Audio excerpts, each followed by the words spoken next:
Good morning. Welcome to today's hearing. We're going to resume the evidence of Mr. Egan in just a moment. Good morning, Mr. Chairman. So could we have the witness in, please? Thank you.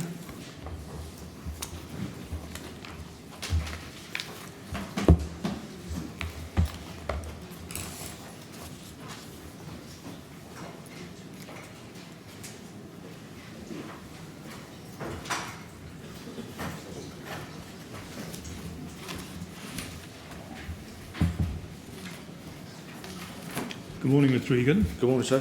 Are you ready to keep going? Raring to go, sir. Good, thank you. Mr. Millett. So am I. Just. Morning, Mr. Egan. Morning. Can I just pick up where we were last night with you in the foyer of the tower? And can I just take you to your contemporaneous notes, if I may, which are behind your statement.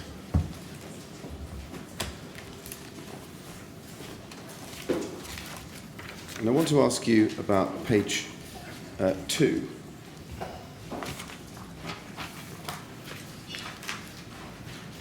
Of that document, page 3 of that document, which is part of a very long answer under question 9.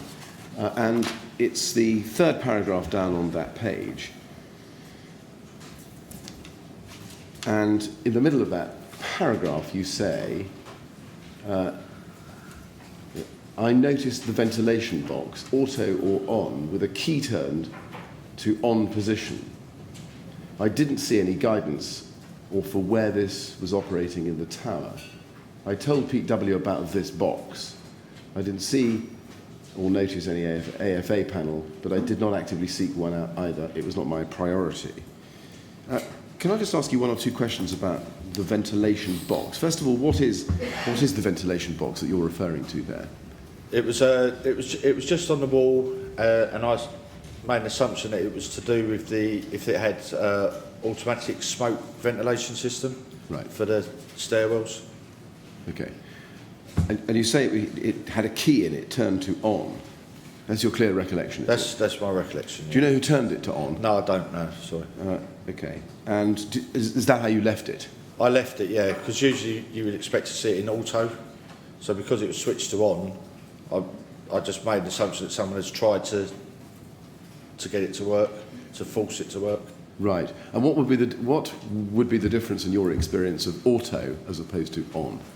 Well, the autos you would expect it to actuate when the smoke detectors, if there were smoke detectors, would then open the vents.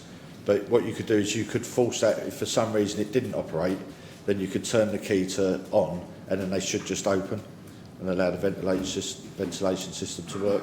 Right. And when it went to on, would that work on every floor or just one floor, or it depends on the type of system that's in place. On where there's where the ventilation would be on corridors, usually you find that you can only do one corridor at a time because the system will equalise out. So you have to clear one floor, turn it off, then you can turn it on the next floor. But I wasn't aware that it was a very simple system. It said auto vent or something like that, and it just had auto and on. Right. It didn't tell me whether it was in the stairwells, and I didn't know whether there was corridors off at the time either. Right. And would it be normal to have some kind of guidance plate or documentation or information next to the AOV box? Not really in the box. Usually there would be with the plans. Then it may say where that operates, and then you could go through the diagram on a plan and work out where the AOVs are situated, and then you could adjust your tactical plan later. And you say that you told Pete W about this box. Was he Pete W? Is that Pete Wolfson? That's Pete Wolfson, and I just mentioned it as I was talking, and I mentioned it to him, and I just said, it's in the on position, and it was just that there isn't anything else I can do with that information. I've got it. It's already in the on position. So if there are vents and they are working, they will be in the open position. Right. And do you know what Pete Wolfenden did with that information? No, I think it was just a conversation that, as in, there isn't anything. I wasn't asking him to do anything with the information. I was just voicing that I've noticed that that's in the on position. Therefore, the vent should be open. Right. Did there come a time after that when somebody, other than you perhaps, operated the vents and got them to work? I'm not aware. I can make an assumption that the fire safety officer that came on may have looked at it, but I don't know of anyone that did do it. Was there a fire safety officer that came on? Do you know? There should have been another fire safety ordered on at some stage in the incident. Maybe they may have additionally, sort of, as you were, same as me, come on as fire safety, but then had to be used for something else. Right.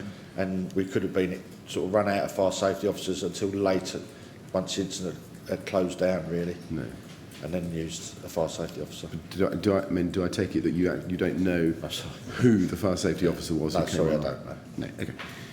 Can I then take you back to your statement, please, which you should have also on the screen at page 7. I want to ask you about page 7 and the third paragraph in that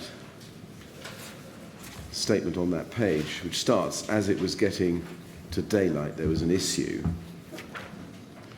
And you see there that you describe a discussion with a crew manager about people in either flat 113 or flat 133. Where were you physically at that point? So I was actually on the command unit where we had the door was open so you could see the tower, and then I could see the firefighter on the phone. And then you go on to say, I said, what flat number is she? She checked, he checked with her and told me the number. I looked at the board and saw that this already had a P by it, which meant priority. Can I ask you to look at DEG4, your exhibit, which we looked at yesterday?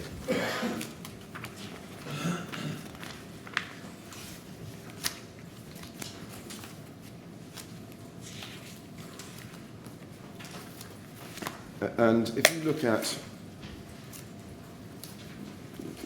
we better look at both.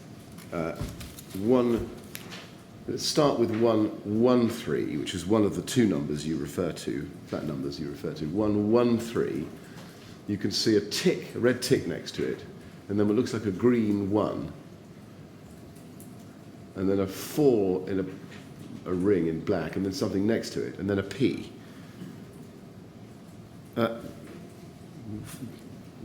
First of all, could you explain to us what all of those legends or indications are? First of all, the red tick. Just at the bottom of that photograph, I think there's a key to what we put on there. Okay, yes, let's go to that. And so that looks like, well, there's P as priority. And then the plus. Like I think in the bottom left-hand side. What does that say? So under sort of the first column, there's a little bit of green writing just there. Yes. Perhaps we could have that expanded. It's very difficult to see, but what from your recollection was that? Well, that's, yes, so I'll go. So the green figures, if we go back to the... Yeah. So the tick, if I recall correctly, we put the tick after we confirmed that we had a record that they left the premises, which came a little bit later on. So the ticks were nearer the end of the incident. Right. Originally, so 113, we would have had information that it was 1 adult, 4 children, and I can't. Looks like an F. Yeah. But can you help with that?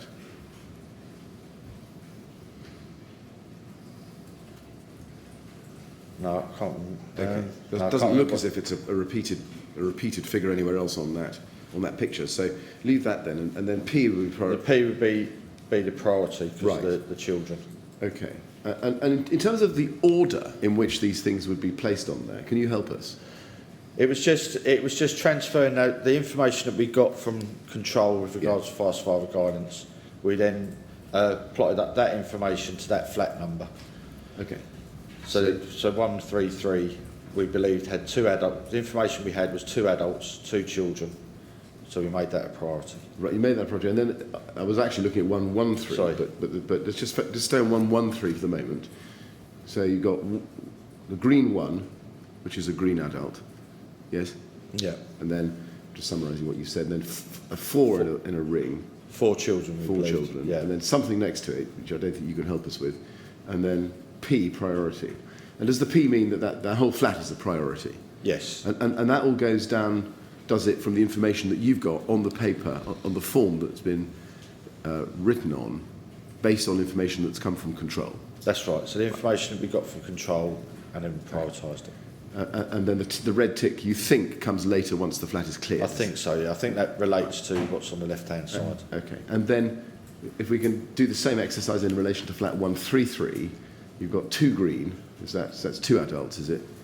We believe 2 adults, 2 children. So they was made a priority because of the children. Now, looks like a red ring or red box around the P with flat 133. Can you explain that? I think what that is where we've had people talk to us about it, or people have questioned it, and if I was dealing with it, for example, and then I was asking Tony Peckham about 133, it's a priority, and he would just be sort of fidgeting, or if you know what I mean, he'd be saying, yeah, look, we've got it, it's here as a P. Yeah. That sort of. Okay.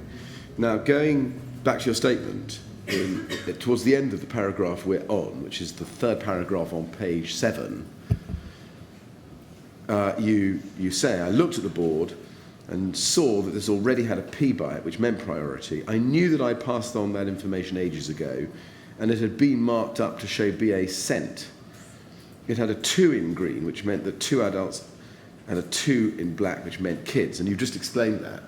And going back to the photograph, you may need to flip back and flip forward. That, if it's a 2 in green and a 2 in black, that's 133, isn't it? Flat 133, not flat 113. Yes, sir.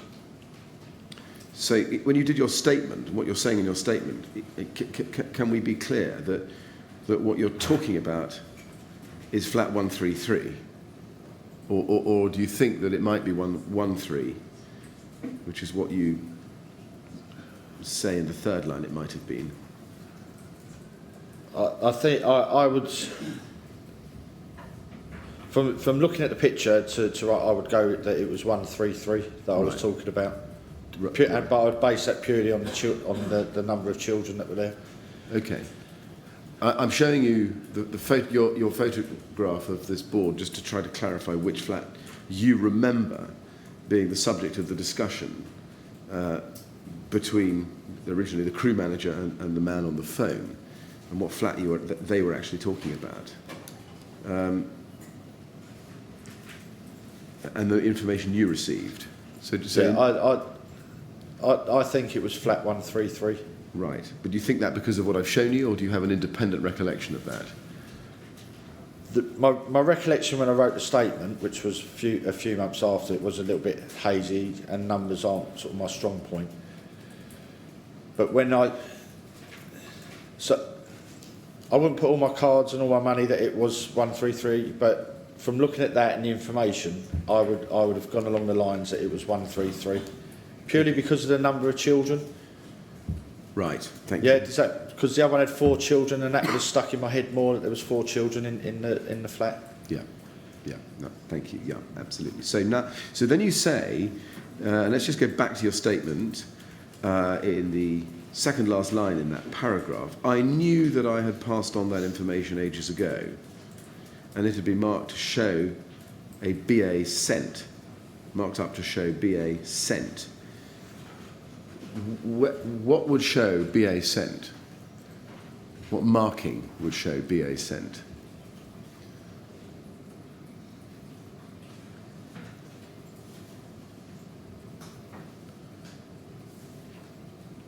I can't recall. I don't know if that's wrong terminology. We didn't put a P. We never put a P on anything until we'd communicated that information to the to Pete Walton or whoever was at the base of the tower taking information. We didn't just put loads of P's on the board and then go through it methodically afterwards. We only put a P on the board once we'd communicated that that was now a priority and we'd already sent that information to the base of the tower. Right. So I think I just made an assumption that because we'd given them that information, that they would send the BA teams to that flat for us. Okay, that's so. Just to see if I can summarise where we've got to, and don't let me tell you what happened. It's supposed to be the other way around. But you get the information about the flat, which number it is, the number of adults, the number of children. You write that up, yes? Yeah. And then you do a prioritisation. Yeah. And you send you decide what's priority. You send that to the tower. Yes. The foyer. Yeah. And then at that stage, is this right? You write the P on the. And then that's board. when the P would be on the board. So. Right. Okay. Yeah. And in terms of your evidence in your statement, it had been marked up to show BA sent. That's a reference to the P, is it? Because at that stage you were assuming that, having told the tower these were priorities, you assumed that BA wearers would be sent up to get them. That's correct, yes. That's right. That's right, yes. Very good. That's very clear. Thank you.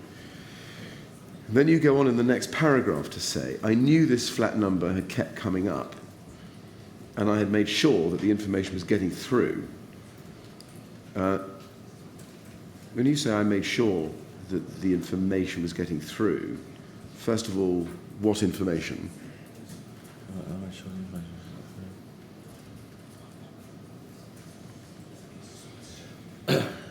Some of the flat.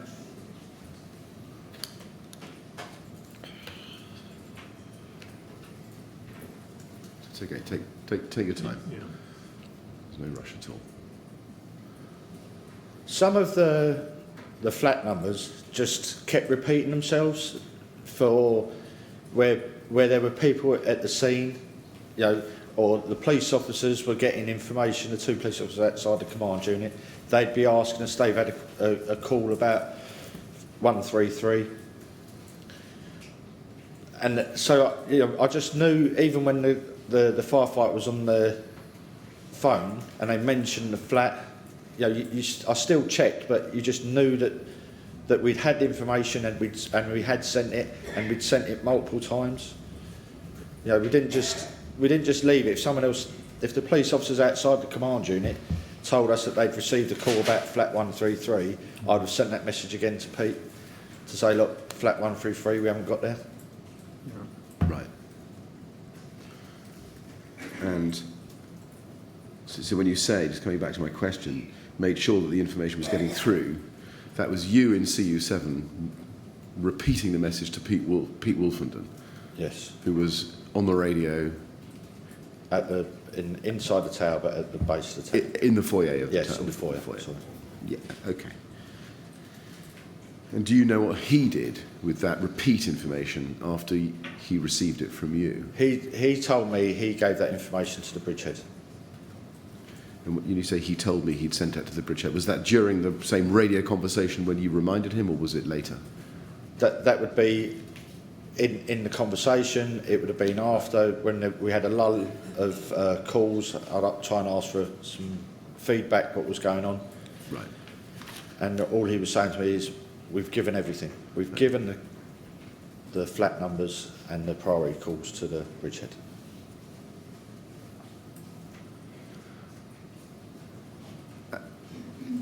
At the point when you realised that you were having to make repeat transfers of information about the same flat, in this case 133, to Pete Wolfenden in the foyer, did you think, this system isn't working, there are too many links in the chain, I just need to speak to the guys at the Bridgehead now and tell them? I did go to the base of the tower. I did have a conversation, I mentioned yesterday, where I needed that, but it was, you know, as I said, in my opinion, you know, I wanted it all to be done. but I also realise that that isn't going to happen. But they were doing things. But my priority, obviously, at that time in this moment, is flat 133. But I just couldn't get that information back to me that they'd even committed the crews to flat 133.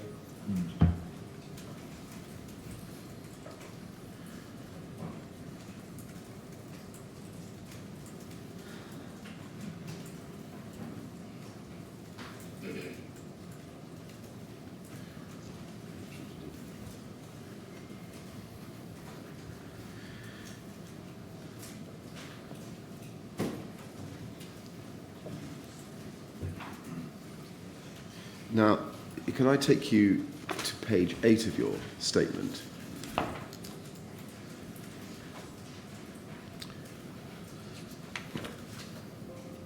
At the top of the page, just continuing on the same topic, you say, I contacted Pete Wolfenden and asked if we were going to that flat. He said yes, he passed it on, and we've just explored that.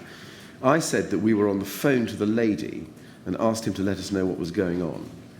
Pete Wolfenden confirmed that it had been passed to the Bridgehead. When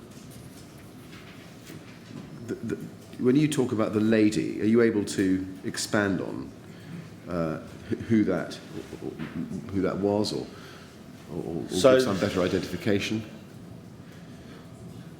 So the lady was in the flat. She had 2 children, and she was talking to I believe it was her boyfriend or a partner, but he'd now given the phone to the crew manager. The crew manager said that he was speaking to her on the phone, and all she was saying was sorry, all she was saying that she just wants to go, really. She's, one of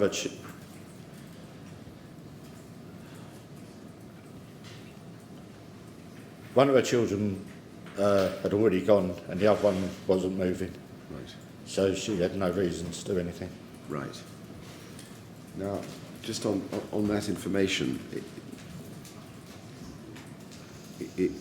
can I just explore whether there is a confusion between 113 and 133? Just going back to the photograph at DEG4, I'm sorry to grind into the detail. That's fine. On the information you've just given us, is it possible that some of the information that was written up against flat 133 should have been against 113, and vice versa?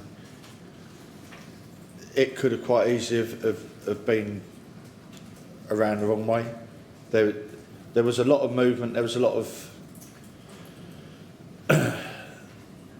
even on some of the flats, I think on the higher floors, some of the flats had particularly high numbers of people in there, but we just had to go on that. That was the information that we had. We couldn't really go.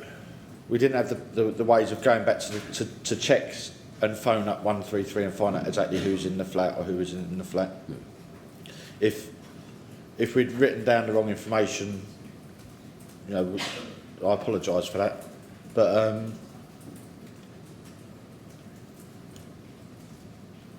that's what we led to believe was the information at the time. Yes, I understand. Okay.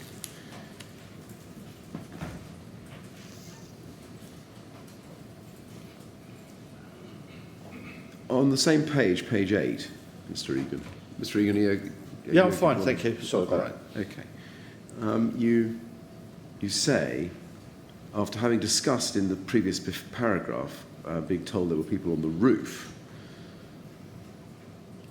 you say, by that point, I knew that we weren't going to put the fire out. We needed to put more effort into getting people out, not putting water on the flames. My view was we should commit crews to every floor. We needed to flood the building with firefighters. I passed my thoughts up the chain of command.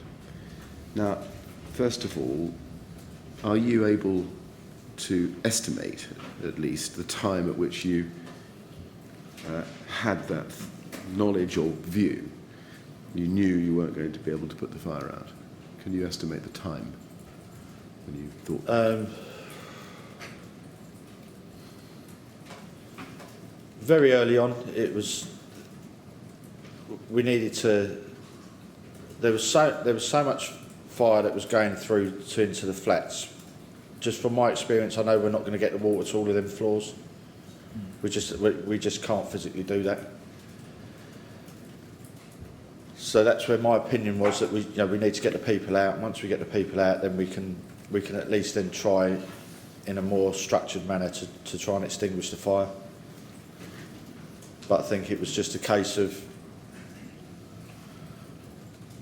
they were committing the BA crews to get people out.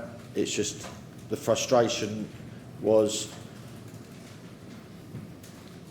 I didn't know that that's all they were doing. I didn't know if they was trying to put the fire out as well. And I was thinking, if they are, you're just wasting resources, wasting time. You cannot put that fire out. And when you say in the third line there, I passed my thoughts up the chain of command, I know we explored this a little bit yesterday, but can you just clarify again for me? Who did you tell? That would have been to the group managers, which was Tom Goodall, Richard Welch and Pat Goldball. And how did you tell them? What was your means of communicating these thoughts to them? That would have been face to face. Just I'd be saying to Tom who'd taken over from me and what we had. Right. And when he would ask for where we are with regards to the resources and what information. As I said, I was quite vociferous in the way that I said it. I just wanted it to be heard, because sometimes some people get focused on their own little routines, which I'm sure I got focused on fast fire guidance, but sometimes you need to listen to what else is going on. Yeah. You might not see that's the priority, but to me it was clear. Sorry. Oh. You might need those. Get up. And you refer to a face-to-face conversation with Tom Goodall, Richard Welch and Pat Goulbourne. Was that when you took over at CU7, or was it after you had taken over at CU7? No, that was after. I was. It would have been after Tom Goodall had taken over from me. On what? On the CU7. Oh, right. So yeah. So once, because then that's how I told him. I told him what we had, my thoughts on what we should be doing. That aids his decision making. And then at another stage, when I went into the base of the tower, and then the Bridgehead had moved then to the ground floor, that's when I saw Richard Welch and Pat Goulbourne. And I wanted answers. I wanted them to commit crews. I didn't take into it the severity that they've just moved down from whatever they was on the third floor. It could have been right at that moment, and then the next minute I'm on top of them saying, "Come, we just got to commit the crews. We've got to get them out. Stop trying to put the fire out." Right. So trying to put some kind of time frame on that conversation. Yeah. How long had you spent in charge of FSG calls in CU7 before handing over to Tom Goodall, do you think? I thought it was a good half hour, 45 minutes before Tom Goodall took over from me. Right. So then you went to the tower, and did you see Welch and Goulbourne at the Bridgehead, or did you meet them in the foyer or anybody else? Yes, it's when once the Bridgehead had moved from, I believe, the third floor, or from the second floor, I think, to the ground floor. That's when I seen them two. Okay. And do you have a recollection of the time when the Bridgehead had come down to the ground floor? I think I went back to the tower not long after I'd handed over to Tom Goodall, because I just wanted to make sure that what we had in place was still in place. And was it? It was. It's just that the Bridgehead had changed, but we still had the communication links. We were still getting information to them, but they weren't giving that information back. Right. Where they... Yeah. And when you arrived at the tower, had the Bridgehead already moved to the ground floor? Do you remember? On either the third or fourth time I went to the tower, it moved to the ground floor. Right. And at that stage, to the best of your recollection, what was the system of passing FSG information to the bridgehead within the ground floor? I still believe the process was we would give that information to Pete Wolfenden, and Pete Wolfenden would give that to whoever's in charge of the bridgehead. And was that still going on even though the bridgehead was now on the ground floor, which is where Pete Wolfenden was also situated? It was, because on the wall, as you walked in, the wall that was directly in front of you, they were writing down fire survival guidance calls that we'd given them. Right. And just to go back a little bit to the handover from you to Group Manager Goodall, Tom Goodall, did you have a handover briefing? I did. I handed over as quickly and succinctly as I could. Some of the things that I know Tom, I've worked with him before. I've handed over at incidents and I've taken briefings from him. So I gave him the bullet points of what we had. Usually you'd say what resources we have, but we didn't have any. We just had this chain of command, and that's where he saw what we had, but he saw a better way to record the information onto the grid system. And did you give Tom Goodall any impression as to the success with which the system you had set up was working? I'm sure he asked about who's come out the tower and what we got back, and I said to him that we haven't got anything. But all I know is I've checked. Yeah, the information is leaving here. It's going to the foyer, and that information is then being sent to the bridgehead. And we're making assumptions on some of the calls that they believe that BA has been sent to that flat. And did you also tell Tom Goodall that there were some flats, or examples of flats, where it appeared to you that you were having to send repeat messages to Pete Wolfenden to pass to the bridgehead? Later on in the incident, we had that conversation as to we've still been asking about this flat because we didn't know what floor the BA crews were on. We tried to find information on what floor they was on, and that got a little bit mixed in translation, I believe.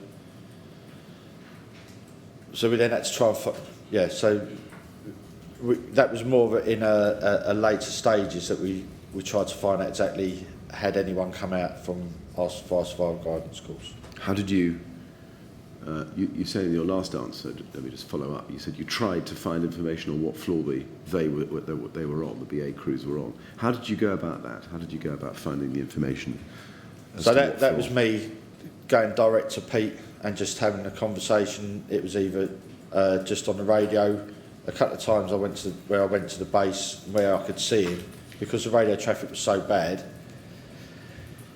I could then shout to him across, so a little bit further away than yourself and me are here, and then I'd be asking him what's going on. Right.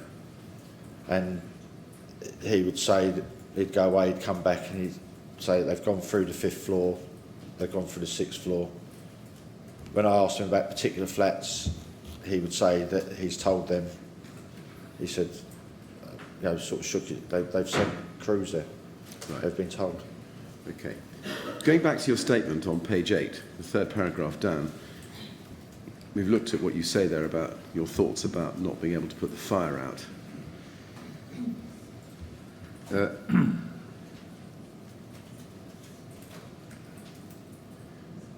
And you told us about passing your thoughts up the chain of command to Welch and Goulburn. Did they respond to you about your thoughts?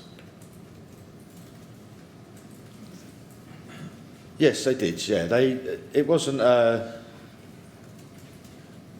big enough and ugly enough. It wasn't a friendly conversation, but I could sense their frustration, probably as much as they could sense my frustration that I wanted them to do. I wasn't telling them to do it. I was saying to them, this is what we need to do. We need to be getting in there. We need to be going to these particular flats. And their response was, we're doing it. Right. You know, they had so many BA crews around them, especially when I was at the base in the foyer. Yes. In the last paragraph on that page, page 8, you refer to a man in his 20s approaching you to tell you about his dad who was in the tower. Oh, yeah. And you explain in your statement the content of that discussion.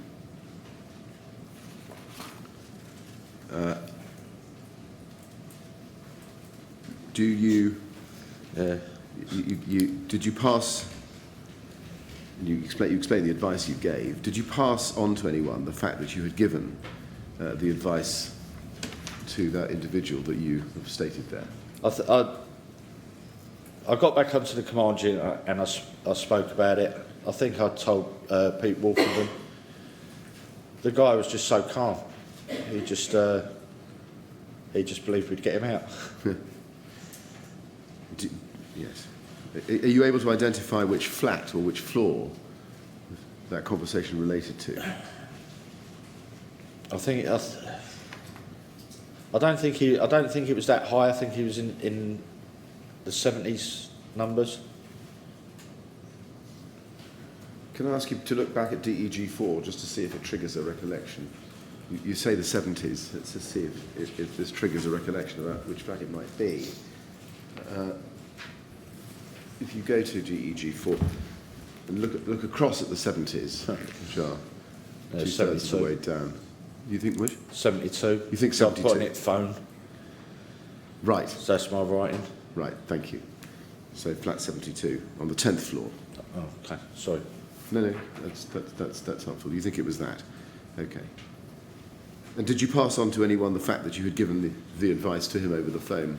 Yeah, but so that he would have been made a priority because he was so high. So we would have. Yeah. Whether it was after me speaking to him that we made him a priority or previous to that, but when I'd have got back on the unit and seen that it was flat 72 and how high he was in the tower, that they were floors that were so closely affected by the fire.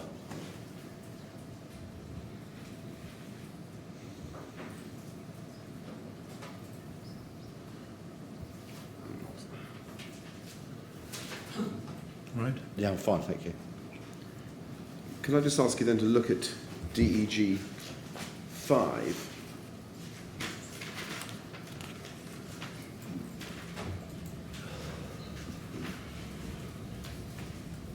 We've looked in some detail at the grid whiteboard that you had in CU7. This is a different whiteboard which looks as if it was sitting next to the grid whiteboard. Could you just explain in general terms what this whiteboard was for? Okay, so what happened was we had the respite centres or the welfare centres. I believe there was 3 of them, and Tom Goodall got some watch managers to go round and speak to people that were in there to try and find out what flat they came from and how many people was in their flat, and get any more information. Was there people still in there? So the information that we've got there is so the flat number and how many people got out. And when did, or at what point did that whiteboard start being used in that way? That was quite a while into the incident. So it was after probably, sorry. No, it was daylight out there when that information was going on the board. Right. Okay. So after the grid whiteboard. Oh yes, yeah. And who was doing the writing up on that wall? Was it would have been one of the command unit staff. Okay. So I think. Yeah, I'm going to make the assumption it could have been the watch manager could have came back and then entered that details on there. But I'm assuming it was one. I've got a picture of Norm, crew manager, watch manager Harrison, taking responsibility for that side of it. Yeah. And I think you may have answered this already, an answer or two ago, but just help me. Who instigated the use of this whiteboard for that purpose? That would have been Tom Goodall. I see, okay. And this is your photograph, but you weren't still in charge of CU7 at that stage? So, I wasn't, no. So what were the circumstances in which you took that photograph? Just try and get my head around it. Yeah, okay. All right. Okay. Now, just looking at some of the details on it, we've got some times, and you've got 0425, BA crews committed to 15th floor, and on the left-hand side it says from SM Wolfenden. What was your understanding about what was happening with the 15th floor? What did BA crews committed to the 15th floor mean? Where it was so frustrating, we weren't trying to put any pressure on them, but we was trying to prioritise what the crews were doing. And it got to the stage where me and Pete had a conversation about, we just got to push them through, And then Pete I was saying to Pete, I need to know where they are, because it's no good me giving you the 22nd floor if they haven't even got there. So he came back to me and said that they was at the 15th floor. And what would happen above the 15th floor? That was as far as... crews may have got above the 15th floor earlier on in the incident, but at that particular time, no crews were getting above the 15th. And is that what that means? That's what that means, yeah. Okay, and then at 0445, just 20 minutes later, somebody's written BA crews only committed up to the 11th floor, not 15th. So what was that a change? That was a change. So I was asked to record that by Pete Wolfenden, because he felt strongly that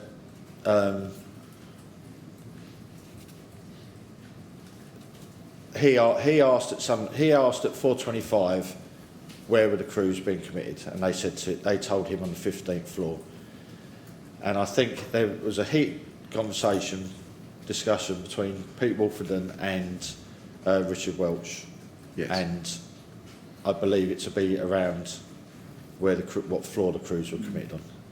And so Pete radioed to me and said he wants it recorded on the key decision log that crews are only being sent to the 11th floor.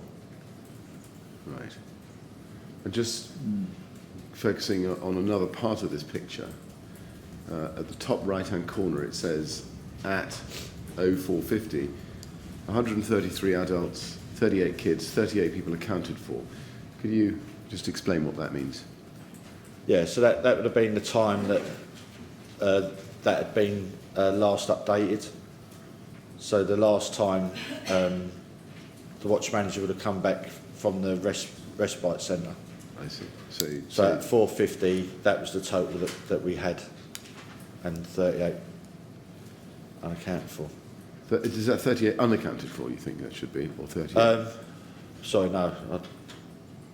Let me just ask it this way. Yeah. You've got 133 adults in green. Does that mean accounted for or unaccounted for? I believe that's accounted for. Right. And 38 kids in black? Yeah, same because question. because that matched the other side of the board, the colour key. Okay. So adults were in green, children were in black. So was this a form of tallying up the information from the welfare centres and the rest centres with the information on the grid?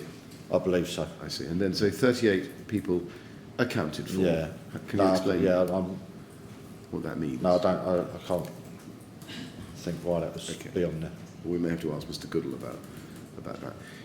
Can I just ask you one or two other questions while we're on this picture? If you go to the left-hand side, and you'll see a list: rescued, / evacuated. 3 lines down, you see something. It says something on the 11th floor. Can you help us interpret what that something is? Looks like a shell or something like that, but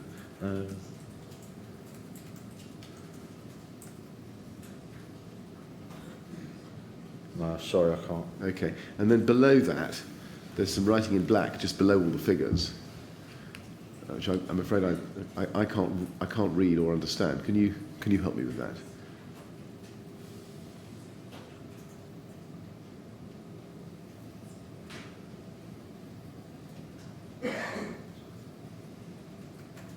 No, All no, right. sorry. Okay. If you go back to your statement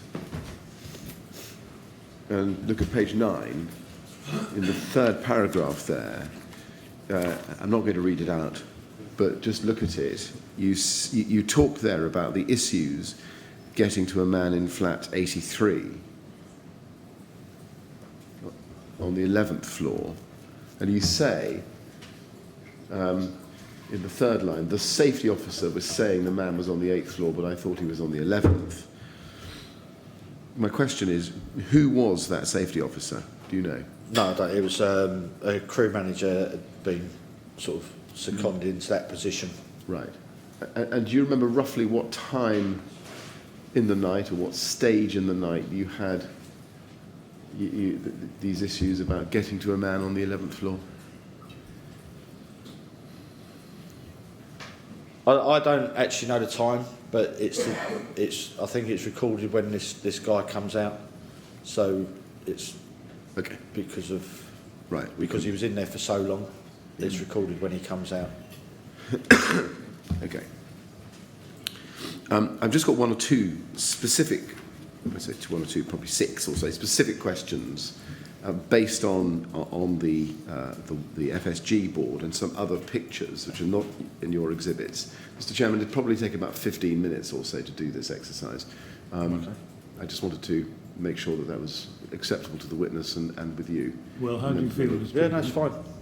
Okay. I think if we have a break now, it'll only prolong the evidence. Yeah, Yeah, okay. no, I don't want to speak. But if you find it difficult, do indicate. No, I appreciate it. Thank you. Can I ask you to start, please, with DEG 4, which is the whiteboard grid again?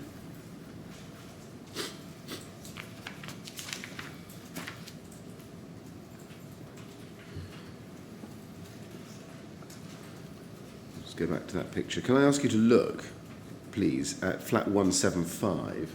And I think we could take this quite quickly because you've probably covered half of the questions that I got before. You've got 175 up there with a red tick and a 5 next to it. The significance of the red tick, I think you told us earlier, is that it was cleared. Is that right?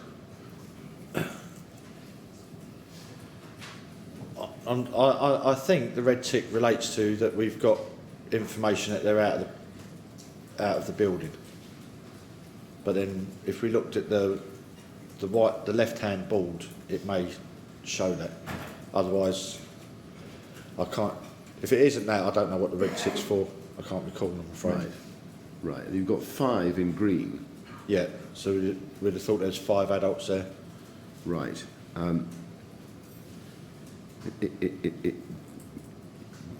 There is information that shows that, in fact, there were 3 children in that flat. Right. Did you know that? I didn't know. You didn't know that.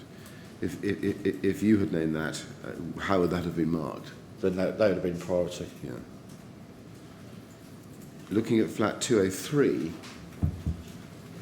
that at the top of the page, you've got a 5 and a 2.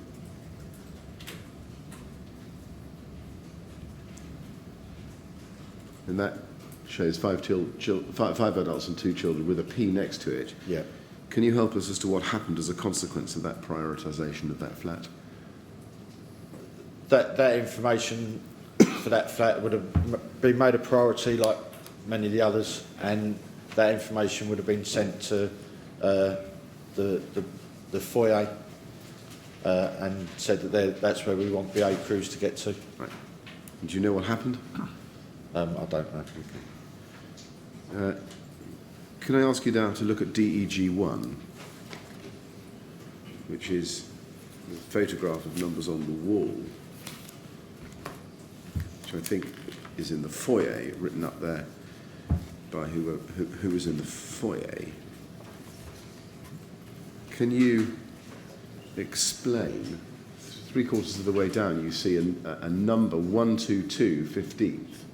Looks like 15th. Could be 18th. It's hard to tell. And then it says smoke. So you see the number 122. Yes. And then next to it, what looks like 15th. 15th floor. Should be the 15th. And then if you look across, I'm afraid he hasn't quite picked it up, but if you look there, it says smoke. Do you know how the information about smoke got to be there? I don't actually know why that was written up there, because I didn't write it, but No. the information would have come from control as part of their questioning and their support as to really why can't you leave the premises, and they would have said that there's smoke in the corridors or something like that, and that may have been then written up there, the reason why they can't. Right. But under the system that you've described to us, Yep. all the information that was going onto the wall, unless I've got this wrong, has come through CU7, and the system that was now in operation in CU7. So the information about smoke would have, is this right? Would have had to have gone through CU7? Not related to that photo, I'm afraid. That was very early on in the incident when the car bonnet was in operation system. That's when all that information was put on the wall. So the information would have come through control and the running system and Yeah. the car bonnet at that Yeah. stage. Okay. So the information about smoke, is this right? Would that have come from essentially from a fire survival guidance call? Yeah, rather than the fire brigade saying, "Oh, it was smoky up there," that information would have, if it does relate to that line of 122, then that would mean that the person said that there was smoke, either coming into their flat or they can't get out because their corridor's full of smoke. Because control would have advised them to leave the premises if it's safe to do so.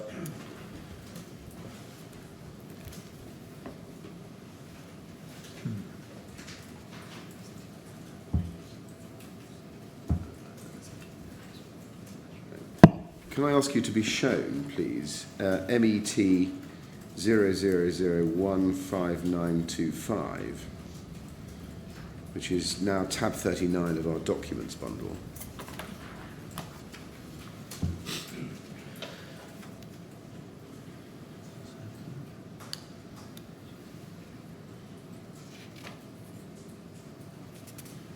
And this is the whiteboard now and there's a new time, it looks like, in the top right-hand corner in green, 0519.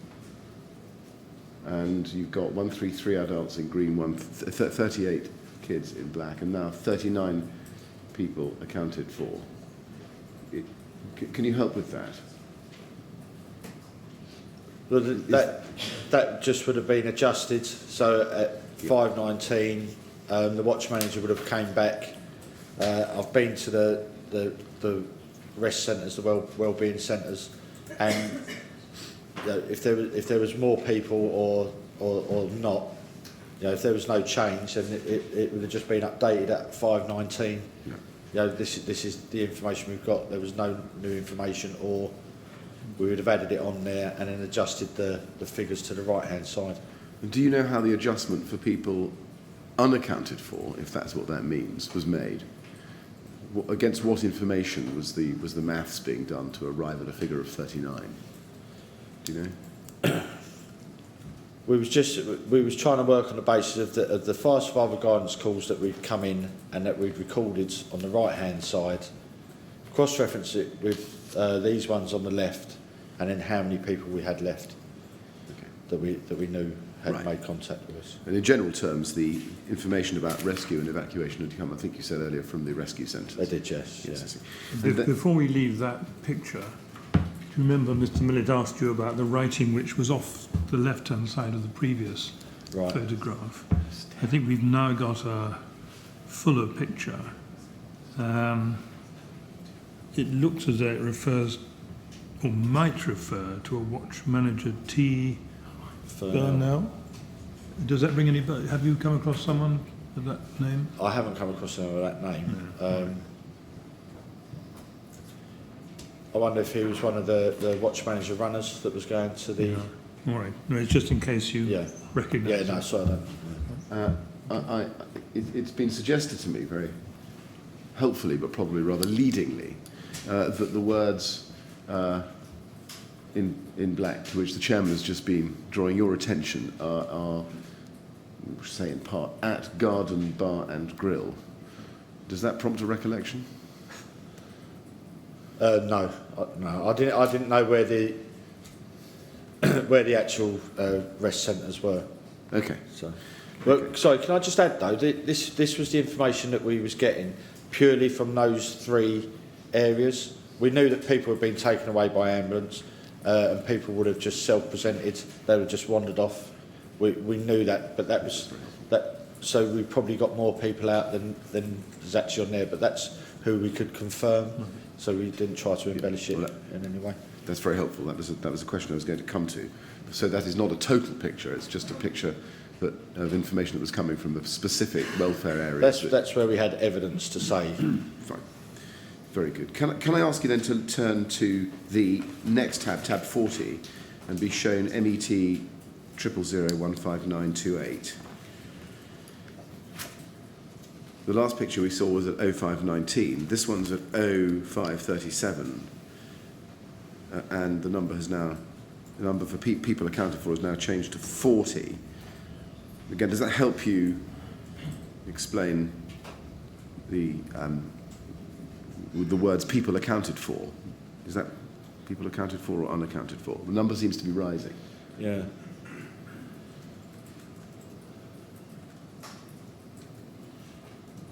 No, I couldn't. I would just be guessing. I'm sorry. And then at the bottom left-hand corner we have something looks like firefighter Pav Singh 0615 treated by LAS for smoke inhalation. So in one of the firefighter Singh suffered a bit of smoke inhalation and was removed from the tower, or was escorted from the tower, and he went to one of the respite centres. Right. So we knew he was there. Now, just looking across the picture to the grid we see, and we can take the time, well, maybe we can't, but if you look on the grid at flat 142, if that could just be enlarged for you, flat 142 on the right side, it has a green 5, which you've told us means green. It means 5 adults, and there's a red P. Can you explain the circumstances in which that board had a green 5 and a P attributed to that flat? No, I don't know. Sorry. Was it part of the system whereby, even though there were adults, they were nonetheless designated as a priority? Yes, if they were vulnerable in some way, then they would have been a priority. Okay. And do you know what action was taken as a result of that prioritisation for those people in that flat? The information would have been passed to the Bridgehead to commit BA crews to go and rescue them.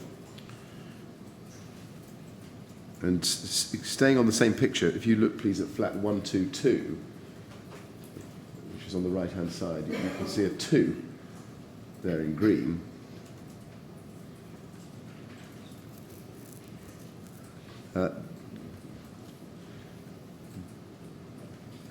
That refers to what? 2 adults.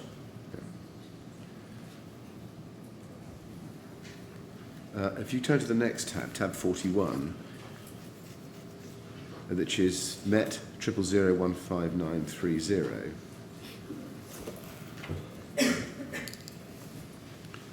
We're now back on the left-hand whiteboard, the non-grid whiteboard, I think. Sorry, I'm wrong. That's a completely different photograph. Do you know what this photograph is? No, I haven't seen that before. You've never seen it before? No. Have you ever seen a list like this before? No. Right. And then finally, if we go to tab 42, which is MET 000015933, you can see, if you look at the top of the page, we're at flat 205.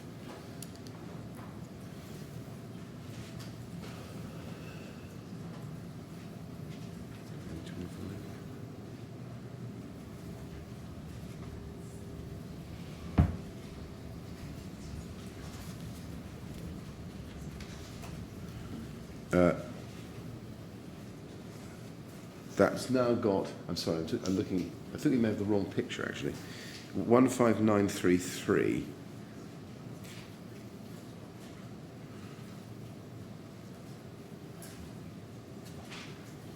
Right, something's gone slightly wrong. 15933.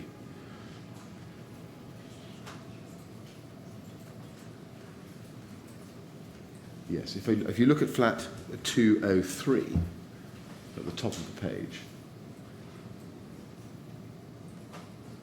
that now has a 1. I say now. That has a 1 in a circle. Yeah. You've got the 5 in green, 5 adults, 2 in black, 2 children. P, the priority, but you've also got a 1 in a circle. Can you explain what that is?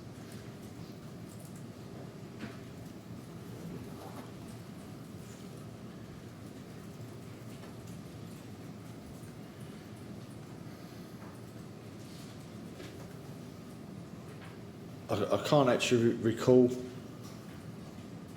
what the blue number was.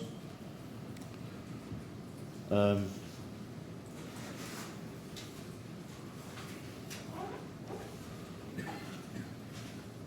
don't know if the if the blue number would have been for babies or infants. It could well have meant that. Okay, but you don't know. I can't remember. I'm sorry.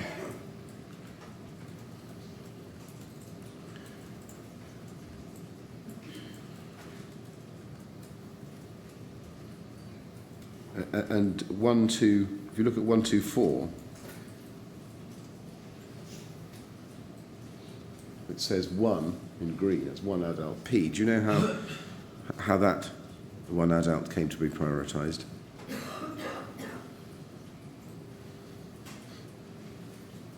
If there was an adult on their own, then we would have, or I'd have been led to believe that they was vulnerable persons, so we needed to make extra efforts to get them out. Okay, and then next to it there's 123, which is 2 adults, but also got a priority. So can you help with that?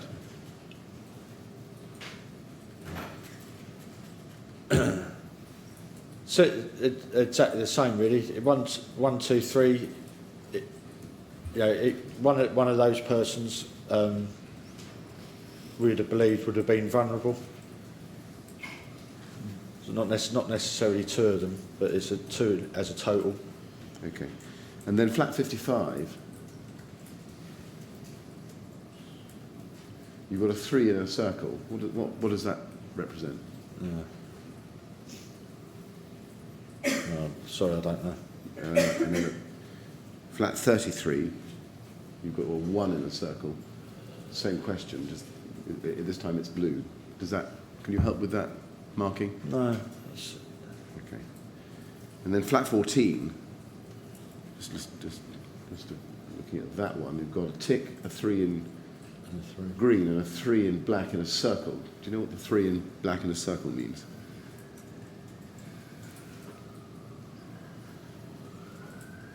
Looking at that board, I would say that was 3 adults and 3 children. Right. But going back to the other one, I don't know why that 3 children on their own, or... Right. And there's a suggestion that and I just want you to comment on it, that the 3 in a circle, or numbers in a circle, mean that those are the numbers who self-evacuated. Does that mean anything? That could well be that they'd already left. But do you know that? I don't know that. You don't know that, okay. And then the same question in relation to flat 2, so very low down in the building. Yeah. Two adults. Well, it's 2 in blue, Yeah. which I think is the flat number, and then 2 in a ring in black. Yeah. So So that would have been a flat. I thought there was a key at the bottom of the page to say what they were, and yeah, I think the trouble is that the photographs we've got of this grid don't reveal what that key, if it's there in full, show us, at least in respect of that legend, that number in a ring. We can pursue that with others. But that's very helpful.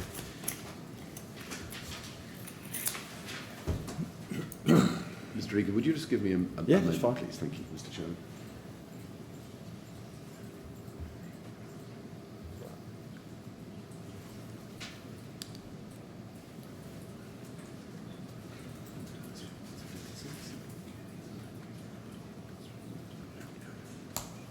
Mr. Egan, thank you very much for giving your evidence. I have no further questions for you. Mr. Chairman, it may be appropriate that we just take a short break before I finally let this witness go, just to make sure. I was about to ask you, do you need him to remain just in case there are further questions? I personally don't, but there may be an indication that maybe one or two may be left, since we've gone through a long exercise of looking at the material this morning. Right. Well, we will all have a break now. We'll have 10 minutes until 11:15. Mr. Egan, I'm afraid there could be some more questions. If there are, I hope there'll be very few. But I'm going to have to ask you to remain for the time being, just in case. can I just say that we prioritised everyone? It's just some a little bit higher. Yeah, of course. Of course. We understand. Thank you very much. You go with the usher.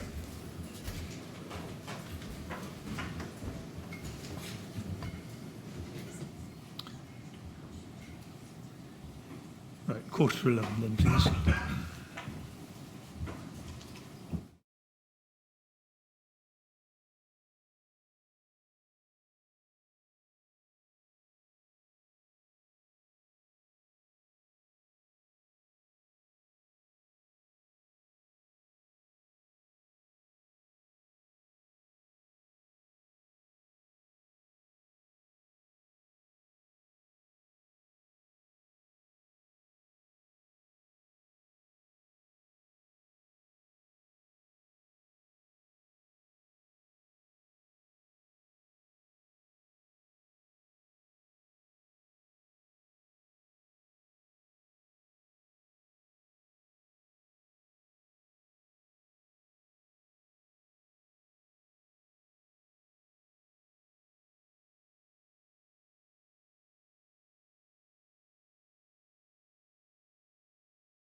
Yes, just a minute. Well, shall we get Mr. Egan back in any event? We do. We have a small harvest of Yes.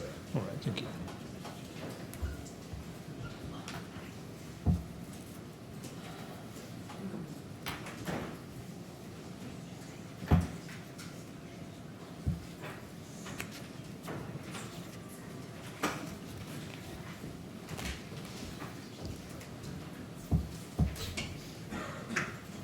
Mr. Egan, I think there are a few more questions that Mr. Millett needs to ask you.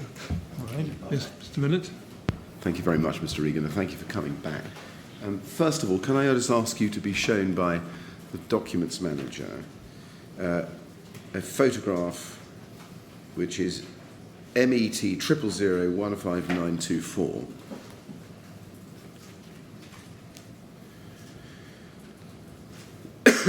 And this is the white grid in CU7 again. And this picture shows the whole whiteboard with the key at the bottom. And you can see that. There's still no reference there to a tick. But what we do see is P priority and then P in a square, priority line gone dead. And I asked you some questions yesterday about what that square was, and we can now see. Could you just explain what priority line gone dead means? That would have been probably coming back from control to say that there's no further communication going on that line. Right. And the green dot, left premise, you can see, and then there's a cross, left flat. What's the difference? Do you know? Sorry, left. Okay, the left flat. No, I don't know. I don't know what the difference was there. Left flat. No, okay. I don't know if that. Yeah, I don't know. If you look just where you've got that highlighted, is it 70, 74? It's Yes. got the cross on it.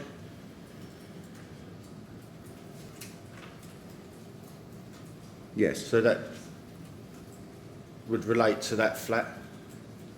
And there's 82 as well. And there's an arrow which goes from top left to bottom right. Yeah. Under the legend left flat. What does that signify? No, Yeah. I don't know. Sorry. And what about the little blue dot with an F next to it? What does that tell us? Do you know?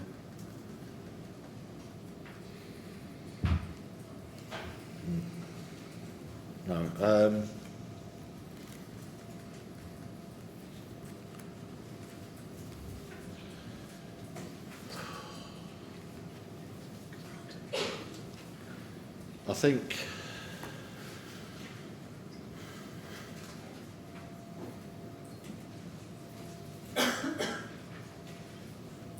I think that may have said fatality. And I'm sorry to dwell on this grid again, Mr. Okay. Egan, but in the bottom left-hand corner you see a red asterisk. BA have gone there. But we don't, I think, see any red asterisks used anywhere in the grid. And we have red ticks. And I just wonder whether you can help us interpret the grid in that way. You've got red ticks, but with nothing in the key, and you've got a red BA have gone there asterisk, but no use of the asterisk in the grid. Right. Yeah. What might have happened? I think that is saying that the red ticks BA crews have been sent to them floors. Right. That have got the red tick on it. So when you gave evidence earlier this morning, you thought the red ticks were that the flats had been cleared. Yeah. I believe that. By seeing that key now and remember, because the asterisks, I know it isn't the right thing to do, but the asterisks were just so there was a form of a list, and so we used the tick to say that BA crews had gone there, or for whatever reason we knew BA crews had gone there. They may relate to what was on the wall. Right. and we kept it red because that's what we was doing, the priorities in the P. Okay, thank you. Now, you can put that away, or we should take that off the screen. Just a couple of more general questions. First of all, was there a procedure for checking flats, even where there had been no FSG calls coming from that flat? There is a way that we do check them and that we clear them methodically as we go through, and that would be probably the form of a systematic search. So which would have probably been far later into the incident, Right. when the systematic search would have been done. At what point do you think that systematic search system started up? I believe that started up around between 10 and half 10. That they started to make a systematic search of each floor. So before that, is it that the searches of individual flats was only being done in response to particular FSG calls from those flats? The crews shouldn't just go in onto.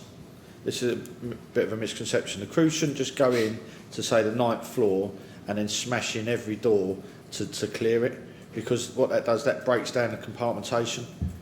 So if flat on the 9th floor then catches fire, it's going to spread through into the corridor. So they should, they'll go to that particular flat. If they haven't got information about flat 27 that's next door to them, they're not going to try and get in there. If the door was open, they may look, but their priority would be to go to the flat that they was being identified to. Yes. Now, when you very first arrived on scene, and I'm sorry to go right the way back to the start of your evidence, which must seem like a long time ago, your initial thoughts were that you had to put the fire out. That's in essence what you said. If you were going to have a rescue operation, instead of attacking the fire, how would you have gone about that? What method would you adopt to conduct an evacuation of this tower on the basis of your knowledge? It would have taken a lot of command and control. We would have had to use some form of warning, so loud hailers for the crews. And my thought process was that they would systematically go through a couple of floors at a time, with crews going along, banging on doors, giving people a chance, trying to cajole them out if they was in there, and then trying to escort them down. Right. And then perhaps do 3 floors at a time, depending on how it was working. This is just, it's all hypothetical. It's what I thought at the time, this is how it should be done. Right, it's what you thought at the time. It's just what I thought at the time. And you made a hand signal identifying 3 floors going in an upwards direction, which won't be caught on the transcript. So let me ask you the question. In going at a number of floors at a time, would you go bottom up or top down? No. From what I could see, and from the information that we had, I think the vast majority of the calls were from the 11th floor. So, in my opinion, that's where I would have started 11, 12, 13, and just committed crews. And bang on doors, try and get people to come out. If they don't open the door, it's not advisable to force the door. It's a hard call. It's not something that could just happen. It would take a while. The crews would have to be really briefed, because the crews would be going in. They wouldn't have water, because only a couple of the crews would have enough for the jets. So I think it's doable, but it could take a while to get that process in place. And in terms of resources, what would you need? You would need multiple machines, multiple BA wearers. On average, they can wear for 20 minutes. They might be able to do 2 runs. Go to one floor, wait for a moment, escort people down. They might have enough air to go to maybe the 14th, 15th, 16th in crews of 4 firefighters per floor. you would soon run out of firefighters. It would be, and it was a major incident, and you would need to use all those BA resources that you had. And just to repeat my question, just so I pinned it down, would you go bottom up, or lower to higher, or higher to lower? You'd have to start at the highest point that you could probably get to. So, like I said, so from my thought process, it would have been the 11th floor upwards, because I believe, and I also believed it was clearer air there.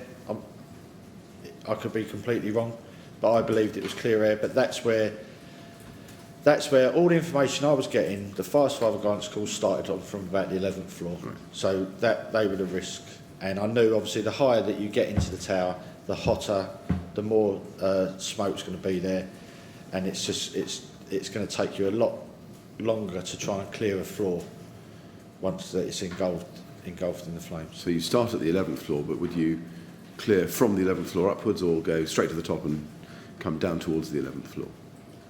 Initially, you would start making your way up, but then the systematic search, as I said, it wouldn't be. It's not a quick fix, but you'd still want to make sure that you've cleared 10, 9, 8, 7 down to the ground. Thank you. Can I ask you to look at, or be shown, policy 790 in tab 5 of the LFB policy bundle? And look, please, at internal page 4. Paragraph 7, recording and sharing of information. And I just want to look at paragraph 7.5 with you. The command support system, CSS, has a messages screen that records messages sent to and from the incident ground once a CU has been mobilised. Messages sent by Firelink radio relating to FSG calls are recorded here. My question is, do you remember whether the CSS system on either CU8 or CU7 was working on that night? We had an issue with the CSS, because the command unit has an inbuilt generator to produce obviously electricity in it, and I think it had been sent up, so it had been recorded that it had been intermittent fault before, and on the night I believe it kept. I think we did get it up and running, and then it just crashed. I think it crashed about 3 or 4 times. I think it overheated. There is an issue with the power supply that provides electricity and the CSS working. Right. Is that on both CUs, or just 8, or just 7? Which one? The conversation I had with the command unit staff when it crashed is that this is a regular occurrence. Is that on CU8 or CU7? On multiple command units. Sorry, let me be. Maybe it's Sorry, not being clear. On the night, you were in CU8, okay, and then you moved to CU7. Yeah. On which command unit sorry. did the CSS system crash? When I was on command unit 7, then that's where the generator failed on that one. Right. And what about CU8? I wasn't on this, so I don't know whether theirs worked or not. Okay. And if it hadn't crashed and was working as it was supposed to work, what difference would that have made to the system of collating FSG calls and then communicating them with the bridgehead, or via an intermediate point to the bridgehead? Where the information that would have come from control, we may have been able to see if control would have put them on the CSS.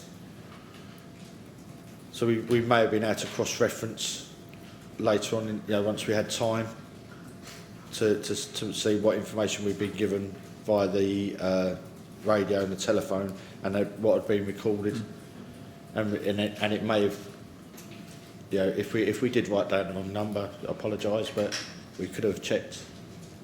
And would it have made the car bonnet communication system, which had been there to start with, would that have still been necessary, or would a working CSS have meant that was unnecessary?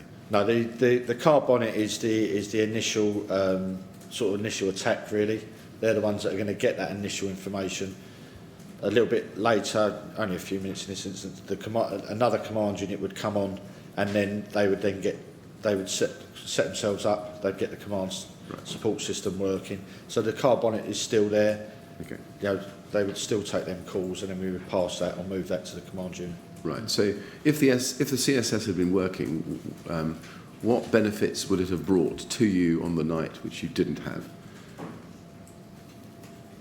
Only in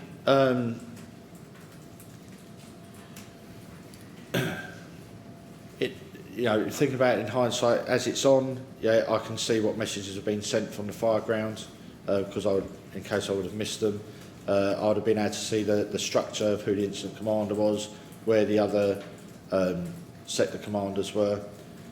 That would have given me a bigger picture of the incident. But saying that, I didn't really need that much. I didn't need that information because I had fire survival guidance to deal with. I wasn't dealing with the operations of it. Okay. So in terms of fire survival guidance, how would a working CSS have improved things? I don't really know, to be honest. If control would, I've never been in that position where information has been on the CSS and fire survival guidance. Right. And then if you go back to your statement at page 3, and again, I'm sorry to take you back to early on in your evidence, there's just one point I just need to follow up with you, which we covered a little bit, but I just want to see if I can cover a little bit more. At the top, or bottom of page 2, top of page 3, this is when you arrive at the command unit of Book In, and this is CU8. And you say at the bottom of page 2, I spoke to the incident commander, Richard Welch, and he started to brief me, and I asked what he needed me to do. And he just stopped and said, I want you to take charge of fire survival guidance calls. And then you say, I asked for the details of what we already had and spoke to Watch Manager Norman Harrison, who was one of the command unit staff. So the conversation with Norman Harrison, was that in the presence of Group Manager Welch? Yeah, it was, yes. Okay. Yeah. And did Watch Manager Norman Harrison say anything in your and Mr. Welch's presence about his view of stay put and whether it should continue to be the right advice to give to residents in the building? No. He didn't. Did he say anything about talking to control about what advice should be given to residents in the building? No. When this conversation happened, Norman just started telling me exactly what he had, like the number of calls he had. He's saying he's got a plaque. We're trying to work out what floors are on, trying to cross-reference it. And then that's when Richard Welch said, there's Command Unit 7, go and do it on Command Unit 7. Okay. Did you see or hear Norman Harrison express any views in front of Mr. Welch about the wisdom of stay put and what should be told to the control room? No, I didn't hear him. You did? Okay. No, I wasn't.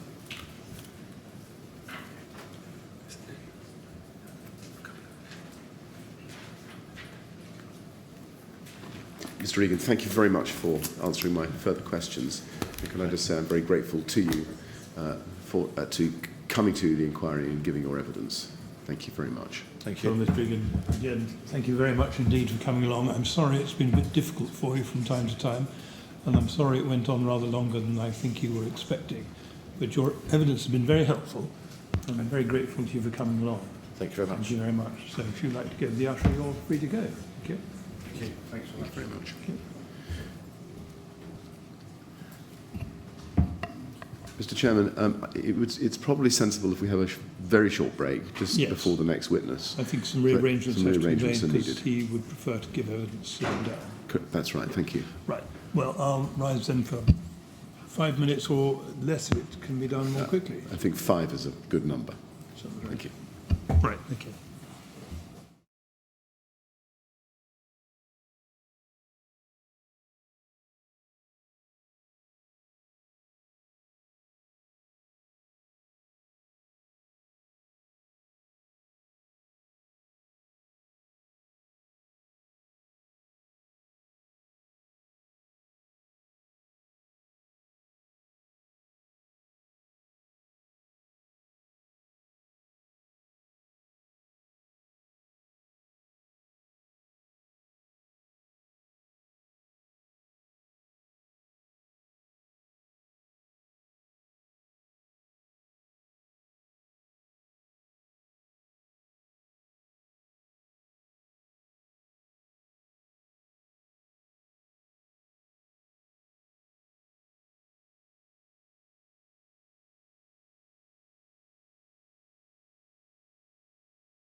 Thank you very much, Mr. Hanlon. Good morning. You sit down and make yourself comfortable. Thank you. All right. Yes. Good. Yes, Mr. Millett. Good morning, Mr. Hanlon. Morning. First of all, can I say thank you very much for coming to the inquiry to help us with our investigations. We really do appreciate it. My questions are intended to be short and simple. That's the idea. But if you've got any difficulty understanding them or you want me to repeat them, please just ask me and I will do that, or I'll try and put the question in a different way. And if you need a break at any time, please just say and we can have a short break. We will try to break anyway, without taking evidence in great long chunks. Could you please give the inquiry your full name? John Edward O'Hanlon. And you made a statement, if you could be shown that. It should be in a bundle in front of you if you need to see it in paper form at tab 11A, but we have it on the screen in the normal way, and it's MET quadruple 080592. Have you read that statement recently? Yes. Okay. It's dated the 21st of December 2017. Can you confirm that its contents are true? Yes. And we also have at tabs 11B and C your contemporaneous notes at 11B, and that's JOH 1, Exhibit 1, and that's MET quadruple 05407. And then at C we have a plan, JOH 2, which is MET 000015806. And we may need to look at those as we go through. The reason I'm reading that out aloud is so that that's now formally in evidence in the inquiry. Can I ask you, have you discussed your statement or the evidence that you're going to give to the inquiry today with anybody before coming here? No. Thank you. I'm going to start, if I can, Mr. O'Hanlon, with your position and your training. You joined the LFB 16 or so years ago. Yes. And have you been an active firefighter since then? Yes. And in your statement, you say your training level is competent. It's in your second paragraph. Can you just explain for us what that means? Other firefighters have done. Can you just tell us what that means? I believe we're continuously assessed on our competence, and I'm deemed a competent firefighter. Right. And when was the last assessment that you had about I competence think it's before just June? done continuously through. Right. You've been stationed, or you were stationed at Hammersmith, I think, for some 10 years on Red Watch. And you were at Hammersmith on the night of the Grenfell Tower Yes. fire. And I think you were assigned to pump G362. Yes. Yes. In your statement at the bottom of page 1 and over the top of page 2, you explain the high-rise training that you have received and you continue to receive. Just look at that together if we can. At the bottom of page 1, you say we do real fire training once a year, but that's not specifically high-rise. And then we also have refresher training once a year in BA. And then you say this: I have previous experiences of firefighting in high-rise blocks, in a high-rise block, in a few incidents in Fulham, but I can't remember when. In relation to any of those, were those firefighting experiences those that involved fire on the exterior of the building? No. Right. And is there anything about those experiences which stands out? Not that I can recollect. No. Okay.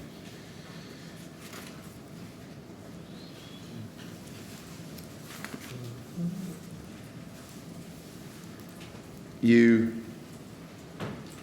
say in your statement on page 1, just a little higher up, that we use our drill tower weekly. We practice high-rise and basement drills at the station. We turn up to the drill tower and treat it as a high-rise. We each have roles to perform. Could you describe for us the drill tower that you've got at Hammersmith? It's just a 4-storey brick building with windows on each level. We've got a dry riser main, It's about 5 metres by 5 metres, with metal floor stairs going up, with a pitched roof on the top Right. for roof ladder training. Right. And could you just give us an idea of the kinds of things you practice when you do a high-rise drill in the Hammersmith Tower? Basically, you can drive round into the yard, everyone will have their role, you'll pull up as in a normal incident, and you'll use the base of the tower as the bridgehead and work from that. Right. Do you practice, when you do high-rise drills, do you practice dealing with a fire where it's come out of the window and is moving up the outside? Initially, there will be a covering jet, which would deal with that, but then that has to be switched off once people are in the compartment. Right. You practice that, do you? Yes. Right. And do you practice how to deal with any fire survival guidance calls that come, and what to do with the information as it comes to the tower? No, that's more kind of lecture-based. Right.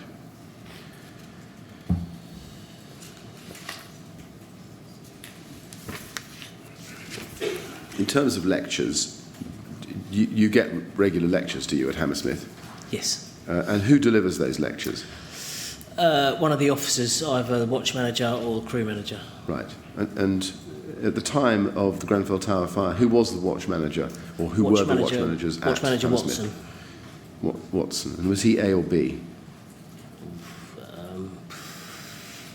Not sure. Right. And in terms of these lectures, how often would you have a classroom-based training? At least once session? a week, once a tour. Right. And were these high-rise or other things too? There's lots of different ones. Right. How often would you get a classroom lecture on high-rise? Once every 6 months, maybe. I'm not sure of the timings. When you got lectures, were you given handouts or slides or other kinds of written It's material? done PowerPoint presentation. Okay. Were you given anything to take away with you to study?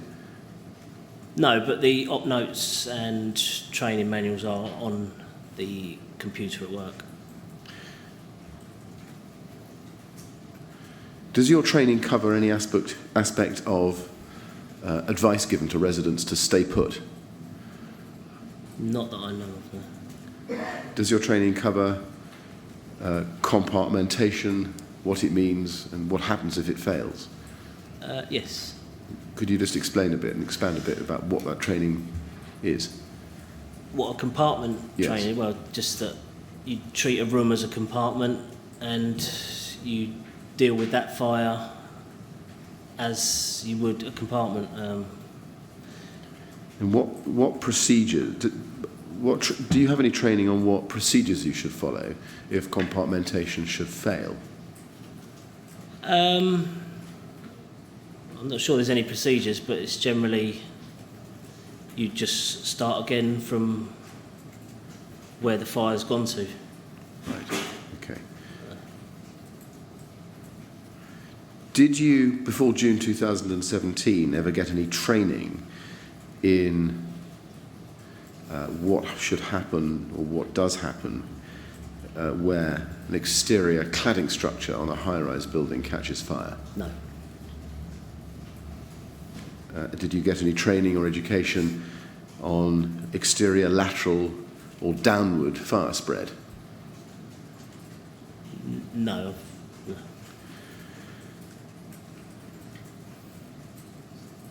As at June 2017, had you heard of a fire at Shepherd's Court? Yes. Did you attend that fire? I didn't know. You didn't. And what had you heard about the Shepherd's Court fire? Just that it came out the window and moved up 2 flats, one by one, up to the next floor and then the next floor, I believe. How had you come to hear about the Shepherd's Court fire? My watch was the initial attendance. Right. Okay. And in terms of discussion about it, was there discussion within the crews at Hammersmith about lessons learnt as a result of Shepherd's Court? Just that it was a very hard job for them. But that building gave them the time to get from one flat and put that out on the next flat. Did you discuss or learn or hear anything as a result of Shepherd's Court about the risks of exterior materials on the building, cladding, sandwich panels, catching fire? Not that I know of, no. Right. In your statement, if you look please at the second page,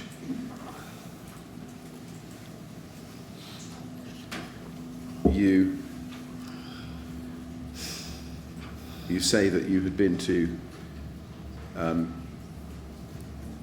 Grenfell Tower previously Yes. on a call out. Do you remember that? I remember being there before, yes. Right. And just so I pick it up with you in the statement. It's not easy to find your way around, but it's 2/3 of the way down. You say we had been called there to what is an AFA, a fire alarm at the nursery. It was a night call out, so it was closed at the time. I believe it was sometime in 2017, and I think it was at the time the renovations were coming to an end, but I can't remember exactly. As I said, the nursery was closed, and so we couldn't get into it without doing any damage, so we searched around, and that's when we went into the lobby and found it was separate to the flats. That's all I knew about the tower. Now, there's quite a lot of information in there, so can I unpack it with you, as it were? First of all, an AFA. What is an AFA? Automatic fire alarm. Automatic fire alarm. And what's automatic about it? So It goes off on its own. It doesn't have to be triggered by somebody. It'll go off by smoke, flies, dust. Is it the call to an AFA? Is that an automated? It's automated, but link? it'll go through to our central company who will put it through to us, and then we'll. Okay. And the nursery, was that? Or do you remember? Do you remember where the nursery was located in terms of which floor it was on? It's on the ground floor.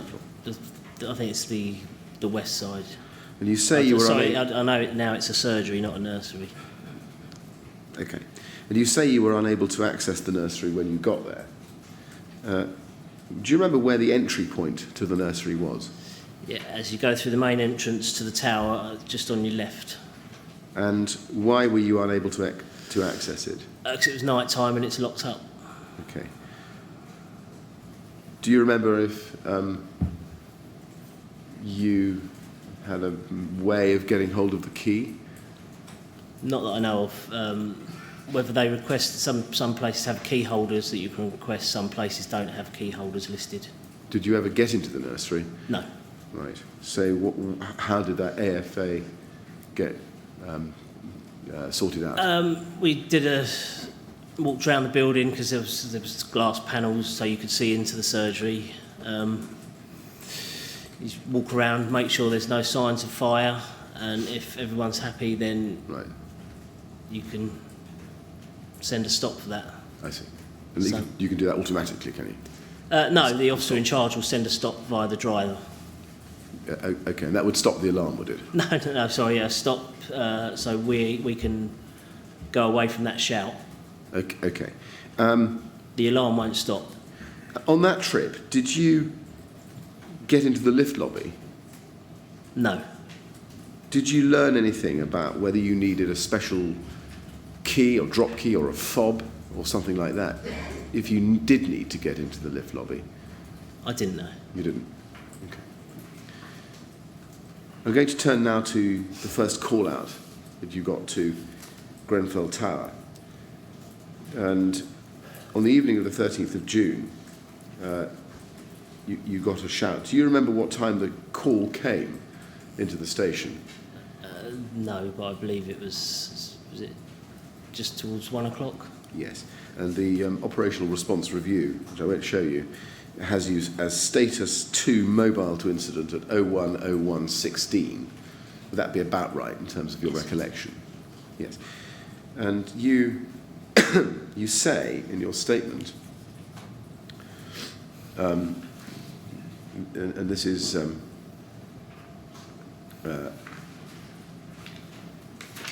at the top of page 2, 4 lines down.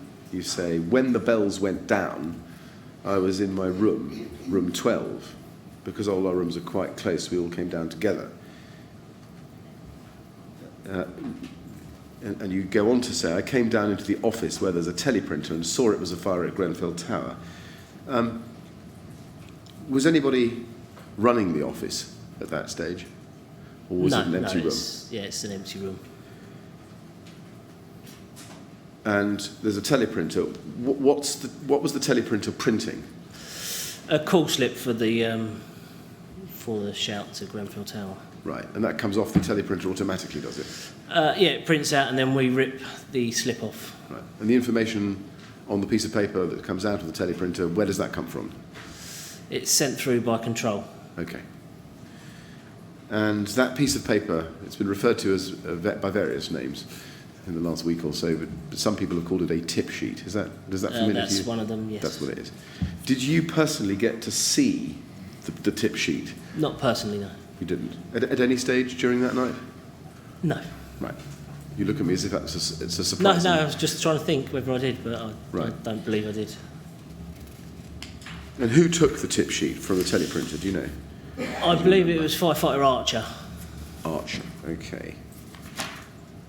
And what did he do with it, do you remember?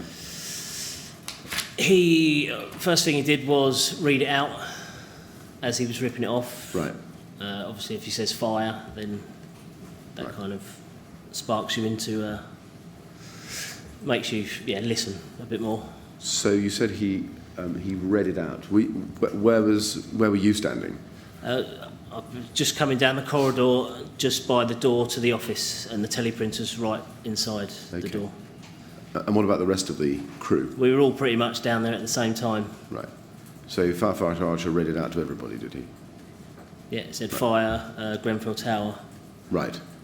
Did he give you any other information off the tip Not at sheet? that point, because he needs to look on the map to find out where it is. And did he? Yes. Did he find out where it was?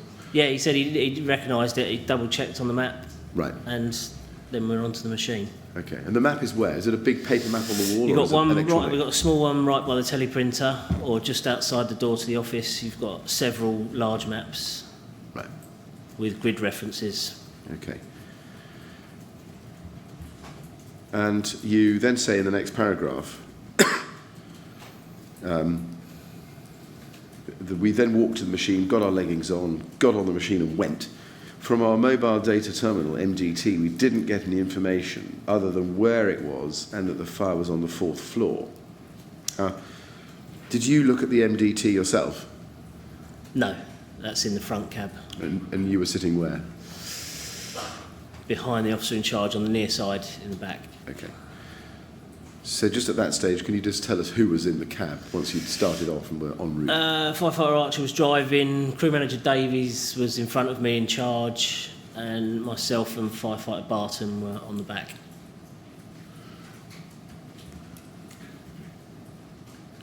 And who were the designated BA wearers? You and myself and firefighter Barton. You and Barton. And did you say from our mobile data terminal we didn't get any information? Did anybody in the cab en route read out what the information was on the MDT? I believe crew manager Davies said fire 4th floor, Grenfell Tower. Possibly that it was in a kitchen, I'm not sure. Okay, because when you say from our mobile data terminal we didn't get any information other than where it was and that the fire was on the 4th floor, it sounds as if you're saying that was the only information on the mobile data terminal. Well, it gives you a duplicate of the call sheet. Right. On the mobile data And terminal. apart from that, was there any other information about the building that you were going to? Not that we knew. Did that strike you as usual or unusual? It didn't come into my thoughts, to be honest. Okay.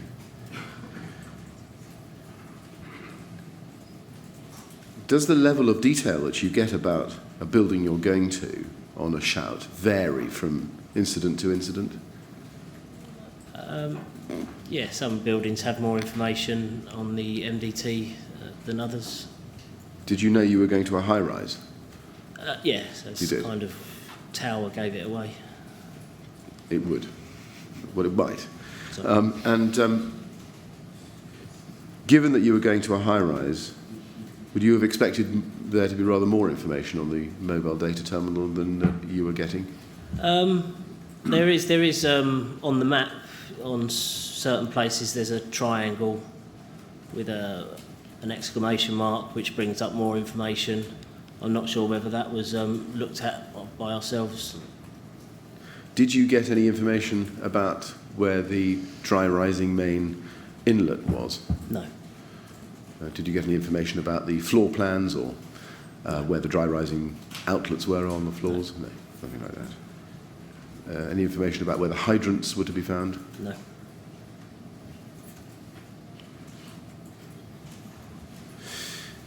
You arrive at Grenfell Tower and we have you status 3 at 01:08:27. Again, does that roughly correspond with your recollection? If that's what it says, yeah. Right.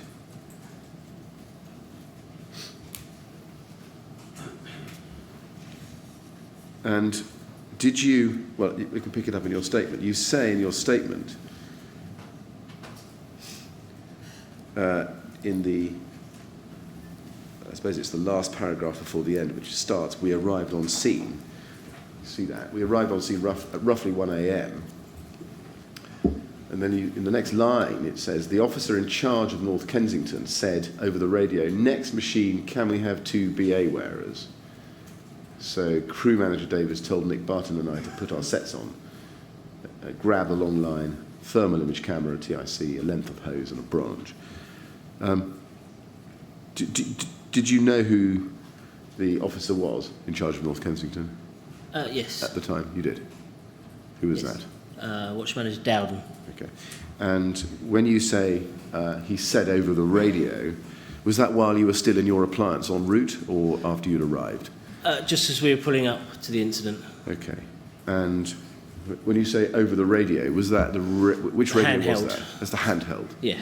Okay. So which channel was that That would have tuned been on to? 1. Channel 1. And you and Barton put your sets on, Yes. and was that once you'd parked? As we were parking. As you were parked. Is it possible, or, well, let me ask you this way. How easy is it to don a BA set while you're still sitting in the cab? But it's behind you, so you just pull the straps over. Oh, I see. Okay. So when you get into the cab and you mount the cab to go to an incident, the BA set is ready to go, sitting on the Yes. back of your seat, is Yes. It's basically your backrest. it? Okay. And you park next to the North Ken appliance on Grenfell Road. And you say that. That was to the east of the tower. Do you remember East, that? yeah. Yes. And at the top of page 3, you say 3 lines down, when we got off the appliance, we saw the glow in the window, so we knew there was a fire in the room, but we saw nothing out of the ordinary.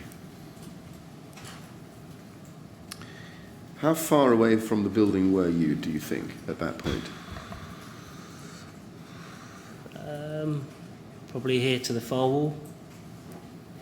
So I'm trying to gauge that about 30 feet, more or less. The chairman will know better than I will. Well, I was 30 trying to feet. avoid making an assessment, but I would have said nearer 20 yards. Reasonable views may differ. I'm tempted to ask people to put up their hands if they've got a better suggestion, but the trouble is we have No. a forest of hands. haven't we? No, this is yes, limits to democracy. You got off the appliance and you described the fire. You say in the next line, I didn't have a full-on front view of the window. It was more of a side view, but you could see there was a fire inside. You could see the glow in the window. Could you tell at that stage whether the fire was contained within the room, or or not? My recollection, I thought the window was closed and I could just see a small orange glow. Right. And what about smoke? Could you see any smoke? I didn't see any smoke, but it was just a quick glance, and then, I didn't stand around to... No, I was going to ask you, was it a thorough look or was it a quick glance? It was a look up, I can see an orange glow, get inside. And you say in the next line, it didn't look big, it looked like a kitchen job or a small flat fire. The window wasn't broken, so there was no smoke coming out. And you say the window wasn't broken. Could you see the window intact? I believe so, yeah. Right. In my recollection, yes. Okay. And did you have long enough when you saw the window? Could you see whether there was still any, whether there were any features to the window, like an extractor fan still set in? Can't remember. No, as I say, it was a brief glance. Right, brief glance. Now, at the bottom of page 2, just to go back, you've explained the material you took with you, and I've read that to you already. Can I ask you this? Have you ever heard of a fire bag? Yes. Yes. What is a fire bag? I believe it's a bag that contains equipment that we normally use up at the Bridgehead. Such as what? Hose, branches, breaking in gear, And did you have a fire bag with you? No. No. What's special about a fire bag as opposed to all the other equipment? It allows you to carry more stuff at one time. Right. Oh, I see. So it's simply a bag to put things in, is it? There's nothing. Is there any special equipment in a fire bag that you wouldn't have if you didn't have a fire bag? I believe now we've got new equipment. We've got a special fire bag now that has different equipment than we did before. What's the different equipment? There's dividing breaches with shut-off valves. What are those? Dividing breaches where you can plug 2 outlets into one. It divides the water. Right. So you can have 2 hoses coming out of one, but this has got a shut-off valve. Okay. And when did those start coming in? Do you remember? I'm not sure. Was that after Grenfell Tower, was it? I'm not sure, but we didn't have one at that point, I don't believe. Right. Would you have had dividing breaches on runs prior to Grenfell Tower? We have dividing breaches, yeah. Right. Did you have dividing breaches at Grenfell Tower at the incident? On machines, yeah, but I don't know whether any were used. Okay.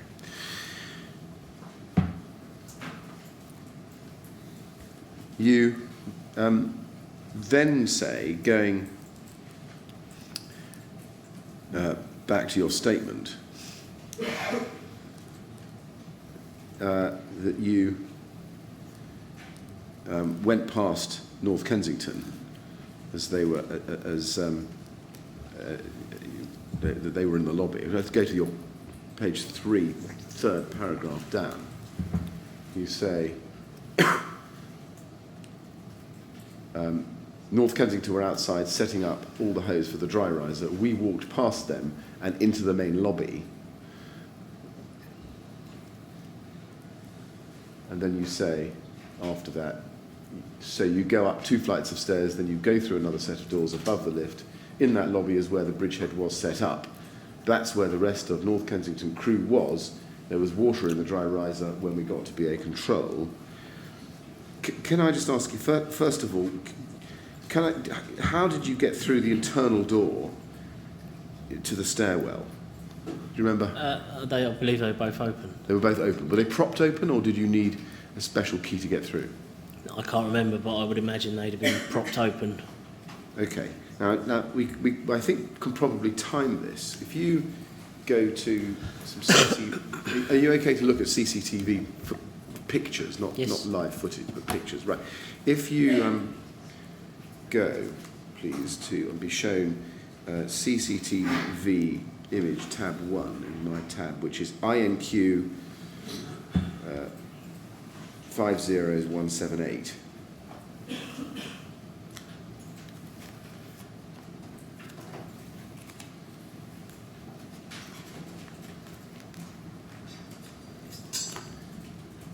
You should see a picture of a firefighter coming through the main door, wearing a white tabard and talking to a gentleman.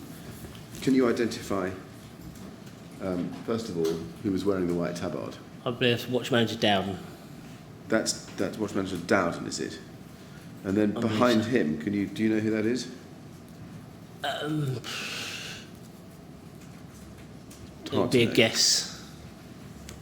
Right. And you say Watch Manager Dowden, and Watch Manager Dowden appears to be giving or taking something from the gentleman. Do you know what that was? I don't, but I presume it would be a fob.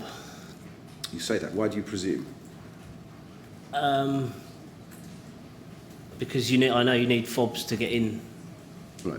So Is that that something? would be the first thing that Mike would ask for. Right. And is that something that you knew on the night that you needed a fob to get in?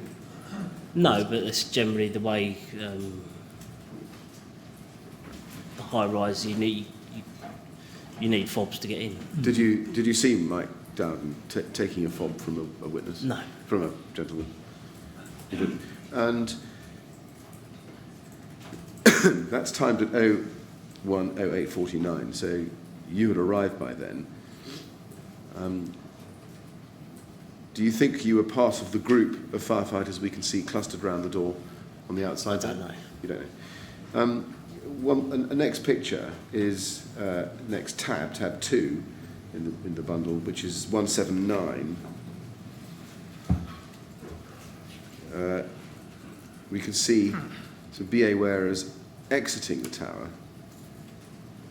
at 01:09:05. Do you know who they were? No, Might one of them be you? possibly. And then they come back in again, if you look at the next picture, which is 180, with a length of hose. One firefighter does. Do you know who that is? I believe that's me. I think that's you. And looking at the hoses in the top right-hand corner of the picture, can you tell me whether they're charged or not charged? The ones at the top left are charged And how do you know that? because they're not flat. Right.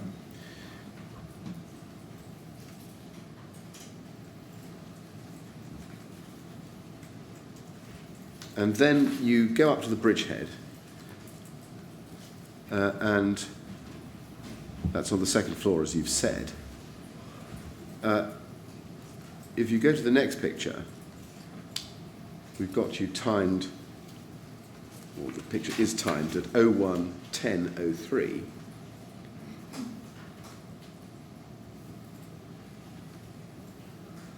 And can you identify who is in that picture? We've got the two BA wearers in the front. One of them's, I think both of them got a hose actually. Is one of those you? Possibly. I can't really tell. And the watch manager on the left, who's that? Do you know? Watch Manager Dowden. That's Dowden. And then on the right, who's the firefighter on the right holding the door open? I guess that firefighter O'Byrne. Right. Okay. And do you know why he's holding the door open for you? Because we need to get through it. Yes, that's Good answer. primarily correct. But do you know why? Let me ask it a different way. Do you know why the door needed to be held open? Because if it closes, then we'll need to use the fob again, I Right. presume. Do you remember finding a way to keep that door open in order to allow firefighters through? Me personally? Yeah, or- do you remember? No. No. Do you know how it was kept open or what the Normally it's system was? done by maybe a fire extinguisher or Right, maybe a bit of hose, I don't know. right. You don't remember how it was done? No. If you then go back to your witness statement, page 3, fourth paragraph down, you say, at the time they were, I think it should be setting up the BA board, they had just sent North Kensington's BA crew up the stairs. Crew manager Secrett from North Kensington was in charge. He said, right, I've sent a crew up there, get under air and back them up with a backup hose. So that's what we did. Everyone knew what they were doing. It was just a fire in a flat. Now the question is, do you know the name of the firefighters who were going up the stairs? The other BA crew? The other BA crew. I don't believe I did at the time, but obviously I do now. Okay, and who was setting up the BA board, do you remember? I believe it was Alex de St Auburn. And who else was at the Bridgehead? I remember him and crew manager Secrett. I don't. Right. And you say Secrett instructed you and Barton to go under air and back them up. And we've got the BA data, just to put a time on it, of you removing your tallies at 01:11:34. And would that be about right in terms of the length of time after you'd arrived, well, the length of time between arriving and tallying out? At what time is it, sorry? 01:11:34. If that's what it says. So you've yeah. been there about 3 minutes. Yeah. Would that be about right? Okay. Can you remember what crew manager Secrett told you by way of this briefing? No, I'd only be guessing. I don't remember would they guess? specific words. Okay. Did you have any information about the floor layout or the location of the flat that you were supposed to be going up to by way of backup? Not that I can remember, no. Do you know which room the fire was in? Did you know For what room? some reason, I'm thinking kitchen. I don't know whether I was told that or it's just Right. that I know it was the kitchen now, so I don't know. Yes. And that prompts a question. At what stage in the night did you discover that it was a kitchen fire? Well, for certain, when I was in the kitchen. Of course, sure. But before that? But I cannot recall whether I knew or not it was in the kitchen. Right. But yes, I don't know. Can you explain what acting as a backup crew, backup BA crew involves? Basically protecting the other crew's egress out of the incident, just in case they get cut off, Right. and just backing them up, help them out with anything they need. Okay. Did you take your own hose with you? From the bridgehead? From the bridgehead No. up? You didn't? No. What did you do with the... Well, let me ask first of all. What equipment did you take up with you? I believe we had a thermal image camera. Right. Anything else? Not that I know of. And when you went up to back them up, did you go straight to the 4th floor or did you go via another floor? We went up the stairs to the 4th floor, yes. And on that journey up, did you see whether there was any hose coming out from the 3rd floor, running Yes, up the there stairs into the 4th floor? There was none running up into the 4th floor, but there was hose being laid out from the 3rd floor. So at the moment you passed the 3rd floor lobby, the stair from the door from the stair into the lobby, what could you see was happening in the 3rd floor? There was hose coming out of the 3rd floor, Right. You say it was coming out of the 3rd floor, being snaked up to the 4th floor, but not through the door. not through the door. How would it come out from the 3rd floor into the stairs if not through No, the door? I mean into the 4th floor door. Right, I see. So at that stage it had come out from the 3rd floor into the stairs and gone up, but hadn't gone through into the 4th floor No. lobby yet. No, because that was our job to take it through. Yeah, got it. Right, okay. Who had set up, do you remember, the believe hose on the 3rd floor? Video. Video. And you were told by crew manager Secrett to go up under air. Is it normal to go up under air from the bridgehead rather than waiting until you get to the fire floor? Yes, because that's where you put your tally in the BA board. So you don't start breathing only once the air becomes contaminated. You start under air at the bridgehead. Yes. And that's a golden rule, is it?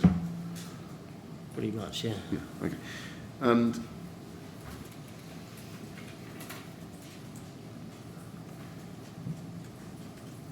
at the top of page 4 of your statement, you say, perhaps I should just pick it up right at the bottom of page 3. It's probably the easiest place to start. You say, as we started going up the stairwell to level 3, we found firefighter Badillo from North Kensington. He had gone onto the 3rd floor and plugged our hose and rolled out the hose for us. So we grabbed the hose off him with the branch on the 3rd floor, went up another level to the 4th, to the fire floor. And I think that describes what you were talking about earlier on. Yes. We opened the door in the lobby and it was smoky.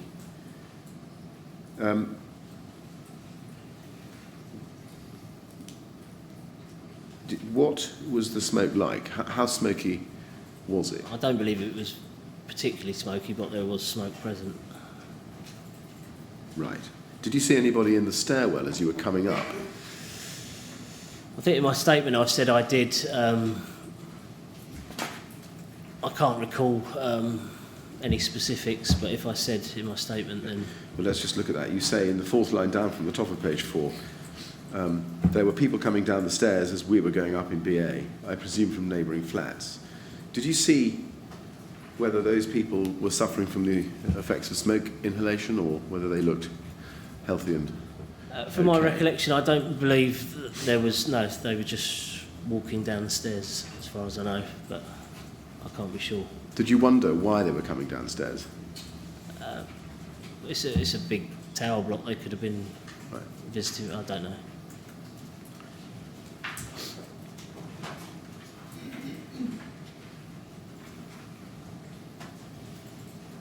So you entered the fourth floor lobby with the hose that was coming up from the third floor?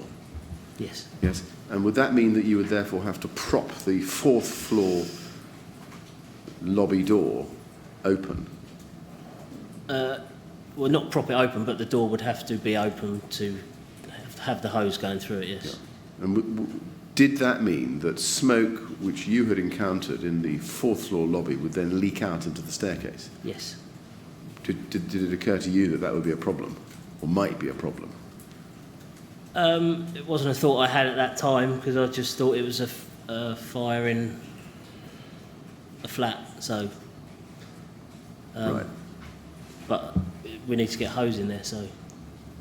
You need to get a hose in there, but did you know there was already a hose plugged into the dry riser outlet on the fourth floor? I knew the crew before us would have hose, yes. So yours was the backup hose coming up from the third floor. Yes. Did you see smoke leaking out from the fourth floor lobby into the stairwell? From the... I presume it must have done when we opened the door. Right. It must... Did that cause you any concern? I think you said no, but... Not particularly, no, because it Would that wasn't be very normal? thick. I don't believe it was very thick smoke. Okay. Would it be normal to run a hose from a stairway into a fire floor lobby or corridor through a door into the stairway that would be left open so that smoke could come out? Yes, It would be normal, would it? yes, it's part of the policy. How would that keep the stairway protected from smoke as a clear means of escape for residents if it was necessary to evacuate? Well, it wouldn't. It wouldn't. No, once the door's open. Right. Okay. And in your experience, does that cause a problem for those people seeking to use the stairway as a means of escape? Yeah, if there's only one staircase, yes.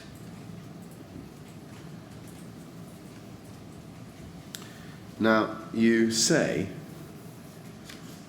that you entered the lobby, and you say in the sixth line down, we found the flat on the right-hand wall as we came in.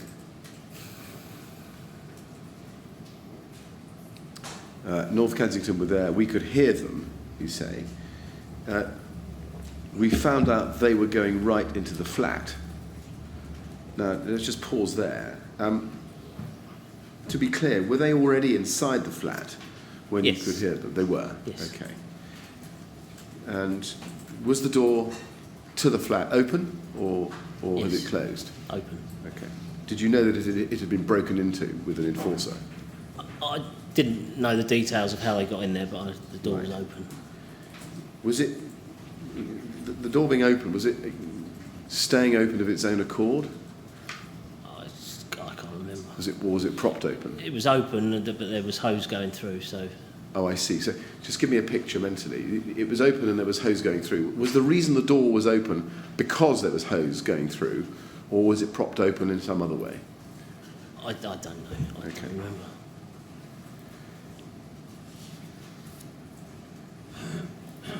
Can I just ask you to look at your contemporaneous notes?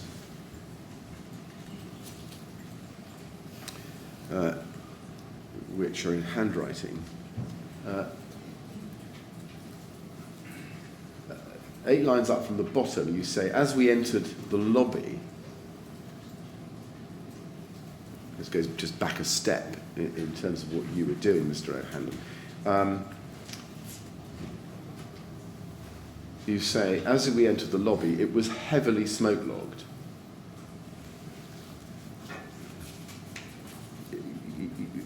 Could you just explain what you mean by heavily smoke-logged? Well, I said there it was heavily smoke-logged, but this statement was made pretty much straight after Grenfell. Yeah, so, you know. So, given that it was made pretty much straight after Grenfell... After working for 12 hours. Exactly. Does that mean that it's likely to be accurate? And a fresh recollection of... I don't remember the lobby being heavily smoke-logged, no. Right, because you used the word heavily there, and I just wondered why that is. I couldn't tell you why I put it there, but I don't remember the lobby being heavily smoke-logged. Okay, so you think the word heavily there, it shouldn't have been used, or... Possibly, yes. Right, okay. Now, you say in your statement, if you just go back to it, we found out they were going right into the flat. How did you find that out? As we went down the corridor, it came to kind of a T-junction, and you could hear that they were down the right hallway. Okay, that's once you're in the flat? Yes.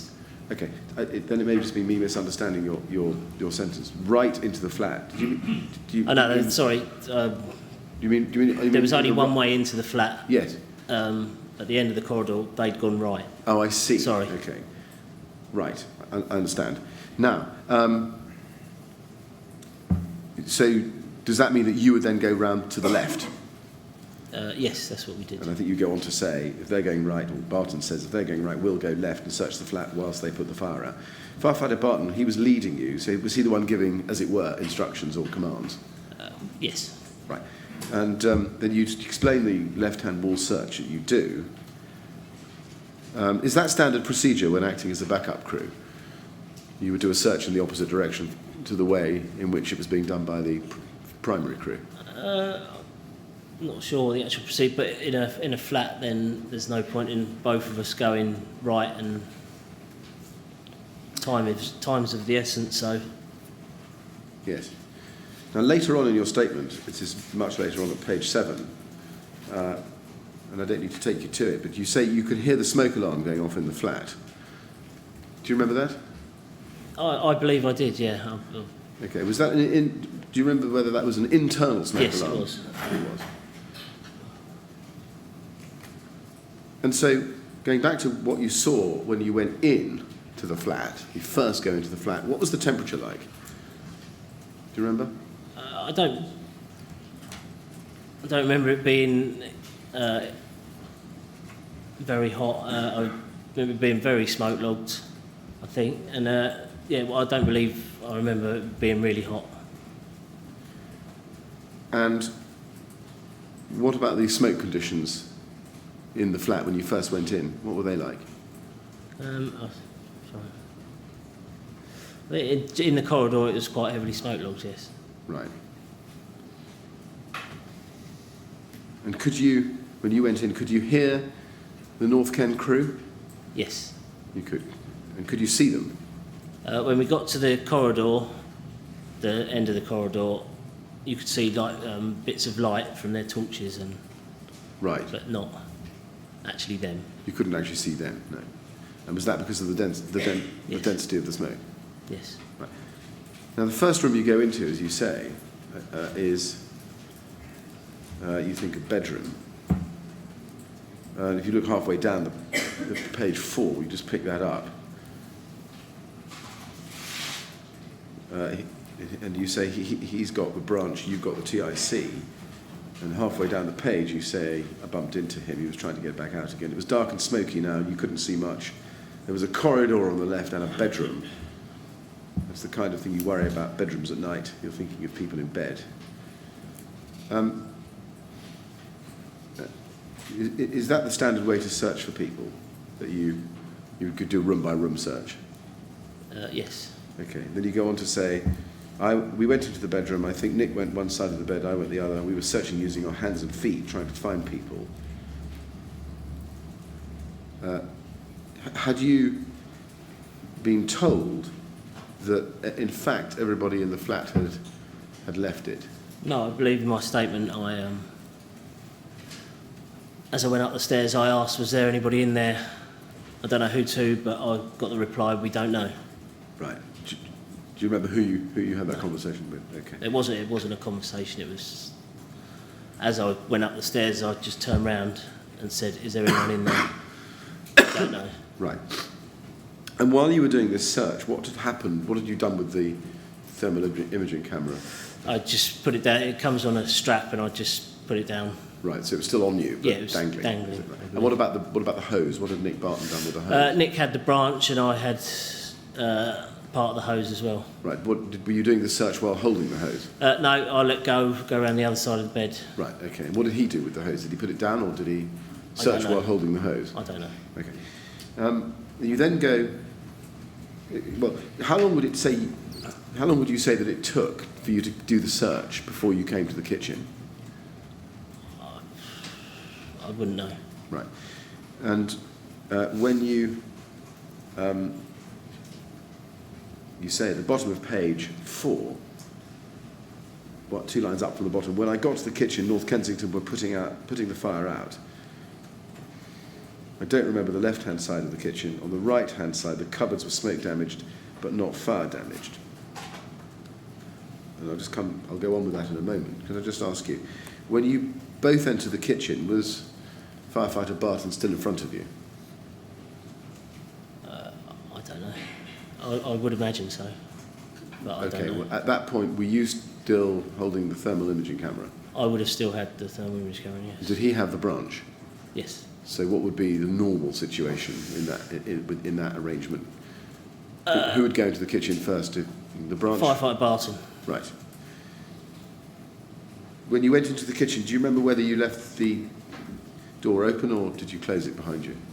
The kitchen door would have been open. Oh, okay.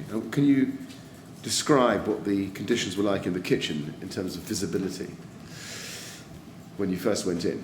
From what I can remember, it was quite clear in there because obviously the window had gone, so all the smoke had gone out the window, so it wasn't that smoky in there. You say the window had gone. Do you remember what you could see in the window? When you say window had gone, had the window pane fallen out, leaving a frame behind, or had the whole window frame gone? I put in my statement, I thought the whole of the frame had gone, but I've since seen photos of it. I can clearly see the frame, so. Right. And then at the top of page 5, you say the fridge was on the right, quite close to the window. You wouldn't recognise it as a fridge, just a charred rectangle with a bit of melted stuff at the bottom that was still alight. In terms of the fridge, do you remember where the fridge door was? I don't remember seeing a fridge door. You don't remember seeing the fridge door. Do you think it was still on the fridge or off the fridge and somewhere else? All I saw was a carcass and a pile of melted plastic about that high. Right. And that is that what you refer to as the bit of melted stuff at the bottom that was still alight? Right. Yes. And then you go on to say the flame was around 30 centimetres high. Is that the flame coming from the melted pool of plastic? yes. Right. Were there any, at that stage, was there any other fire inside the flat? Not inside the flat, no. Not that I remember. Could you see what was happening outside the flat at that stage? Yeah, I believe so. What could you see? It looked like the window surround was alight. The window surround was alight. Inside the flat? No, or externally. Outside? Externally. And where was the window surround alight? Bottom, left, right or top? From bottom right up round back to bottom left, as far as I can remember. So the whole of the top of the window and then the two jambs, sides, left and right. And could you describe the fire you saw on the window edges? In my statement, I said the right-hand side was the fiercest.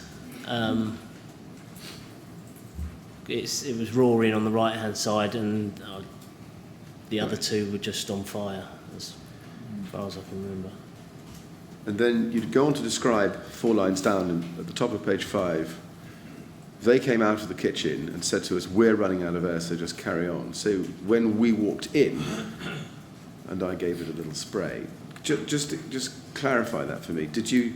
Was there a time when you were all in the kitchen together, or 4 of you, or Yes. did they come out and then No, I you believe went we in? were all in the kitchen together. Right. During that time, do you remember a conversation, discussion, words passing back between you about what was happening?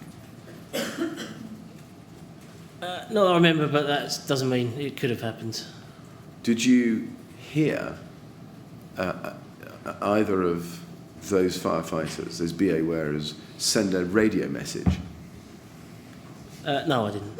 Were you aware of them sending a message or trying to send a message? No, but if they're sending a message on their Barry set, then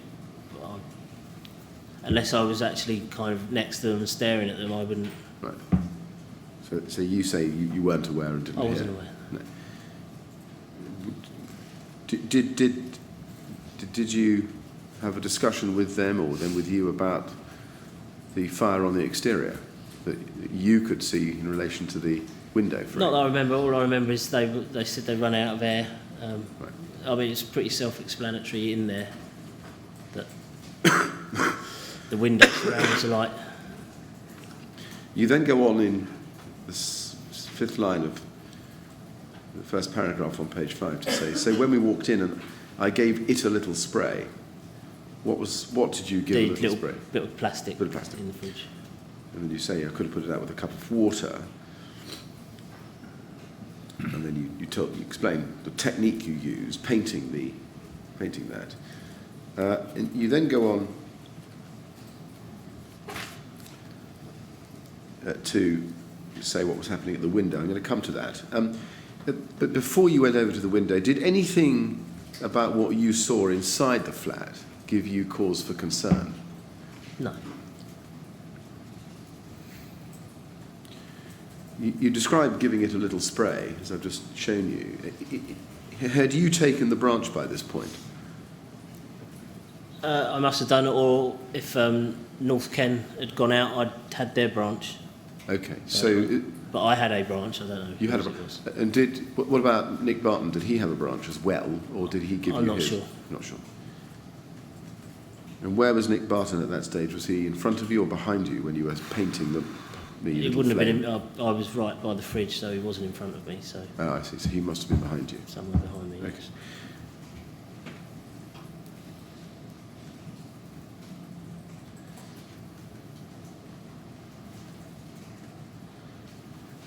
Just then, talking about the fire around the window, in the second paragraph on page 5, you say the window had gone by then, broken, so it was what we call a vented fire. All the smoke was starting to pour out, so it made conditions for us easier. That's when we noticed the window had completely gone. Even the frame wasn't there, and we noticed that it was on fire, that the window surround was on fire. I thought it was a bit weird. Just unpacking that a little bit. You've explained what you mean by the surround. Can you describe the flames? Bright orange on the right-hand side. It was roaring back in, from what I can remember. Roaring back in. Roaring. Can you just explain what you mean? You could hear it roar. You could hear it roar. Yes. What did that mean to you at the time? It sounded to me like a gas pipe. What a gas Right. pipe sounds like when it's on fire. And when you say roaring back in, what shape was the flame that you could It was see just roaring? curling round back through the window. Right, curling round back Not through the window from not where? long, but From where was it? it's just the sound that I remember. Right. And curling back in from the outside? Yes. Whereabouts from outside? Top of the window, side of the window? All the way down the right-hand side. Right, okay. And did you then go and get a good look about what was on fire immediately outside the window? No. Why is that? Sorry, I don't understand. Did you I have get a look? good look? Yeah, about... I did try and get out the window and have a look, yes. Okay, well, we'll come to that. Could you see any fire spread from where you were Not standing? from where we were. You then say you thought it was a bit weird. What was weird about it? The roaring, the intensity of the fire down the right-hand side. Right. Could you see any blue in the flame? I can't remember. You then say in the third paragraph, I think really, on page 5, we walked over to the window and started spraying the window frame. It didn't have any effect on it, at which point I sat on the windowsill and was leaning out and trying to hit what I thought was the window surround. I couldn't lean out that far because of the weight of my BA on my back. I just saw a square of fire, and that is when I noticed all the debris outside. Because of the angle I couldn't see the rest of the building. And you go on to say what you say there. Now,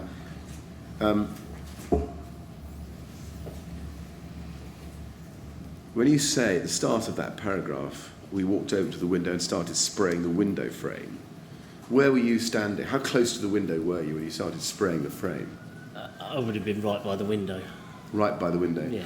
Did you notice any objects in front of the window? Not that stand out, but I've seen the pictures and yeah, but I don't remember it. No, but putting the pictures that you've seen No, I out don't of your remember mind. any objects that were in my way. Okay. So you don't remember an object that might have taken your weight if you'd wanted to? No, I sat on the windowsill. You sat on the windowsill, and presumably I'm assuming that was cool enough for you to We had sit fire on. gear on, so Sorry? we had our fire gear on, so I Yes. didn't really consider it wasn't on fire. So Okay.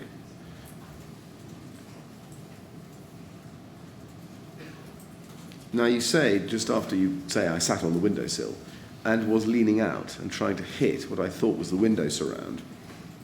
Can you describe for us how you were positioned in terms of your legs and hips and back? legs were inside the room, bum was on the window and leaning out, Right, and yeah, with the hose. with the hose. And was anybody holding on to you? I don't remember. Nick might have been. I'm not sure. Okay. And the hose, so you've got your back or BA equipment essentially facing out of I'm not sure if it was dangling or it was jammed into the corner, Right. but it was facing that way.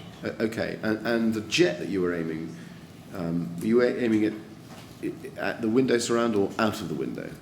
The bits that I could see that were on fire. And that you described before was to the right-hand side of the window.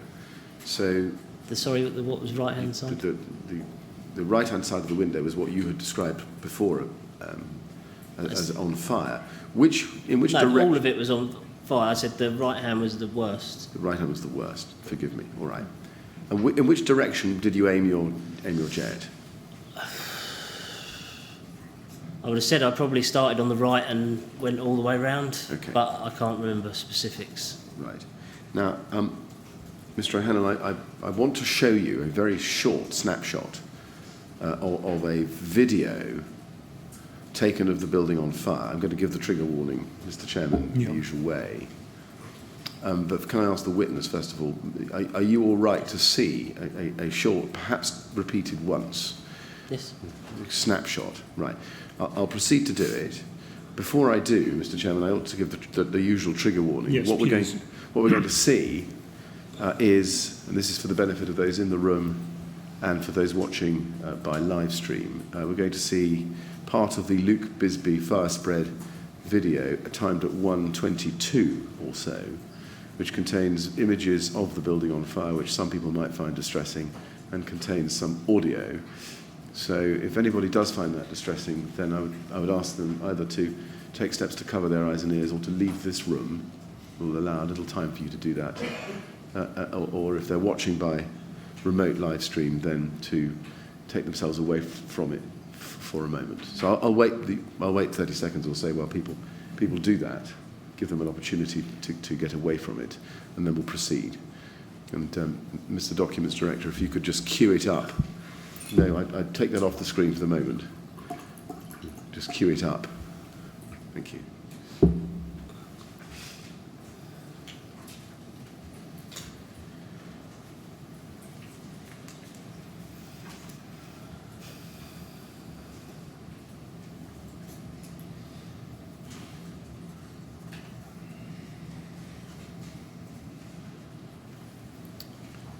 Right, I Right. think we've had That's very enough time. time. So what we're going to show you first of all is the clip, and I'd like you to look out for. What I'd like you to look out for while you're looking at it is the position where you think you would have been in the building. So you're on the fourth floor, and I'd like you to look out for any signs of movement of water jets, if I can put it neutrally without prompting you. Can we just play the video? And take it out, innit? And turn Right. Now, just pause there. Did you see something coming up through the flames from bottom right to top left? Yeah, I believe so. Can we just show that again? It's at about 20 to 21 or so. If we could just play that again, and I'll shout there. Okay, when I see it, when I want to ask you about it. So if you could just play that again, please. There. Can you see that? Perhaps we should play it once more. Okay, please so if you look at where the arrow is on the cursor, and if it's played, you can see as we play through, it's something coming through the flames from the bottom right to the top left. If you play it, Take it out, innit? so there it comes now. And I think that's all I needed to show you. Can you help us with what that is? Not really. Maybe it was us. It must have been us. Yeah. You say it must have been you. I would agree, but I just want to work out why you say that. Is that the angle at which you were aiming your jet when you were halfway out of the window? We were just aiming it around the window. Right. Okay. Mr. Millard, I'm slightly puzzled because it seemed to me to be rather higher up in the building than I would have expected. Well, that's, in a sense, my next question. One can't necessarily know where it starts. But my next question is, when you were aiming your jets, how much pressure were you getting, and how far could you aim your jet of water? I can't remember. And would it have been a few feet, or would it have been 20 or 30 feet? It could have been 20, 30 feet. I don't remember having it on a jet setting. I had it more of a spray, Right. which would have sent the water out like that rather than, yeah. Okay, all right. I think we've probably exhausted that subject. Can I then ask you to take that away and then look back at your statement in the third paragraph on page 5, which you've just been looking at. You say, 3 lines down from the start of that paragraph, I just saw a square of fire, and that is when I noticed all the debris outside. This square of fire, can you describe, where was this So I meant square? as in, I see. That's the window frame, is it? yeah. Right. So you make a signal with your hands. The transcript doesn't describe Sorry, it, so I have to do that. yeah, basically the shape of the window screen without the Yes. Okay. bottom shelf. And okay. And you say you noticed all the debris outside. Do you mean burning debris or Yes. debris that had fallen down? No, already? burning debris. Right. Did you see it falling? After I noticed it on the ground, then it started. There was a tree outside the window, I believe. Yes. And it was starting to fall into the tree. Right. Was there much of it? Starting to get worse and worse. Yeah. Yeah, right. Did you see where it was coming from? Above. How far above? I would not have a clue. Right. Did you, when you saw that material coming down and burning, where were you directing your water? Presume still up, and then I I think we started to strangely. I think we were worried about the tree catching the light. Is what I've had discussions with firefighter Barton about afterwards. But generally, it was more on the building. And just on the topic still of falling, burning material, if you look at the top of page 6, you say, when I saw the fire around the windowsill, I thought it was weird. I thought the gas pipe had gone. Somehow it just didn't end up in my mind. And then you go on a couple of lines down to say, I remember looking out of the window and seeing little sparks coming down. They were falling through the air. They were fizzing. At the time, I didn't understand what that was. You could hear it and see the little sparks coming off, little drops. It is stuff that I have never seen before. How big, first of all, were these bits of these drops? The ones that I can remember were like water drops, Right. but had little sparks coming off them. Water drops with little. They weren't water drops, but Well, that kind of dimensions, and it seemed to have little sparks coming off them Right, as they were flying through the air. as they were dropping. Right.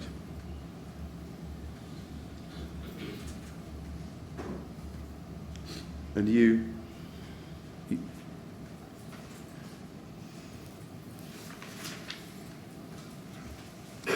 say, going back to the bottom of page 5, having given a description of the fire that you could see there, in the last line you say, Nick had a go as well, hitting the window from the inside, and again it had no effect.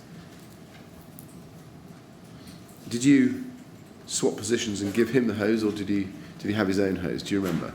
I don't remember that, but I know that we swapped round. And what was the effect of him having a go? You say it had no effect. It's exactly the same. Right. Did he lean out of the window and I try and believe so, extinguish the flames outside? He did. Yes.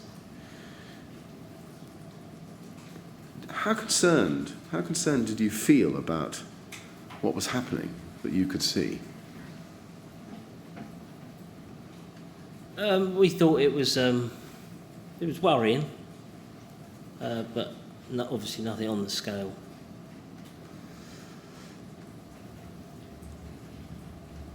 What did you think was happening? We thought it was jumping floors to the next floor.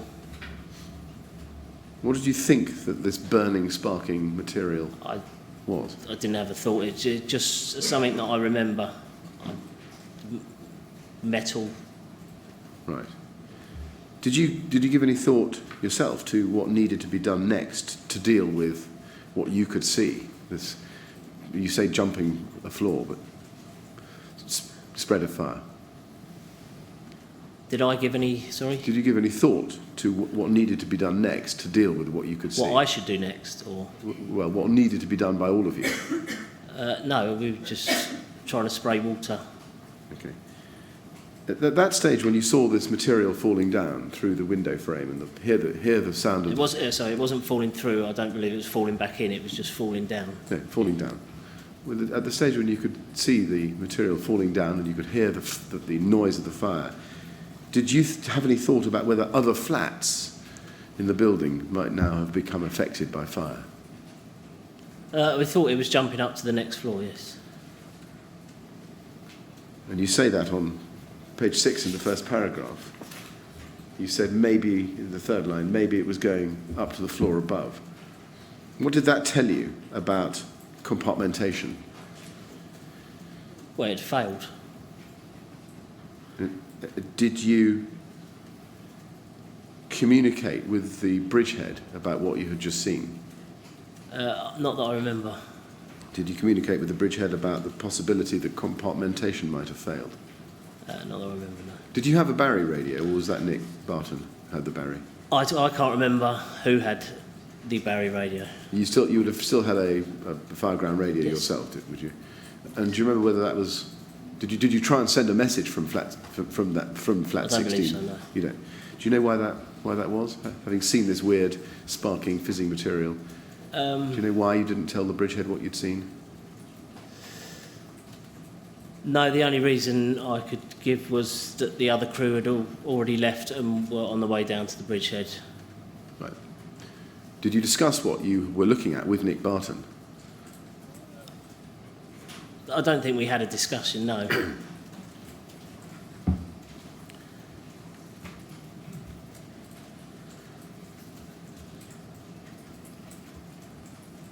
You, I think, then go back down to the Bridgehead, and we have in your telemetry data the fact that you closed down at 1:35:46. And in the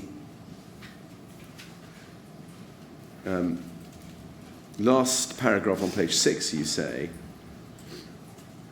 you came down, and you said in the second line there, I said to the next person who was going in, we've left the hose by the kitchen door because we're worried it's going to come back into the flat. With that, we have collected our tally, told the entry control what we'd done, the fire was out of the flat, and where we'd left the hose, and that we were worried about the fire coming back into the flat.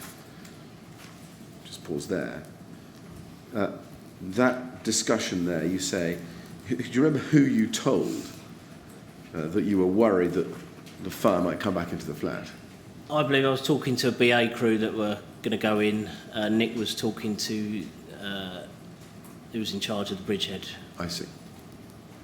Okay.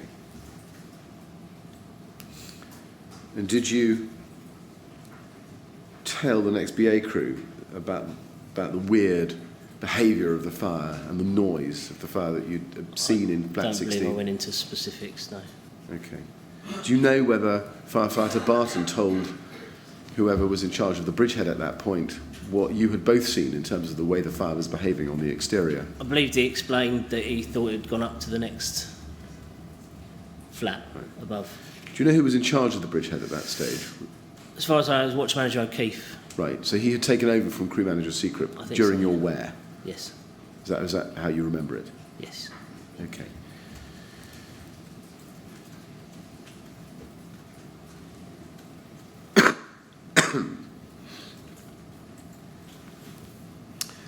On your way down from the fourth floor to the second floor, where the Bridgehead was, do you remember what the conditions were like?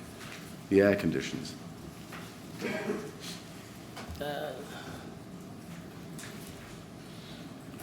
No, I don't think the lobby on the fourth floor was that smoke logged. I don't believe it being heavily smoke logged. Right. Okay. And the stairway? But the stairwell, I've got no recollection of the stairwell. Okay. And what about traffic of people in the stairwell at that point? You come down from floor 4 to floor 2. Do you remember whether there were residents coming down? I don't remember stairs? seeing anyone, but that doesn't mean that there wasn't anyone on the stairs. Okay. And then at the top of page 7 of your statement, you describe, you come back to the Bridgehead, and then you say, we went down the stairs and came out of the building via the glass front entrance. We came in.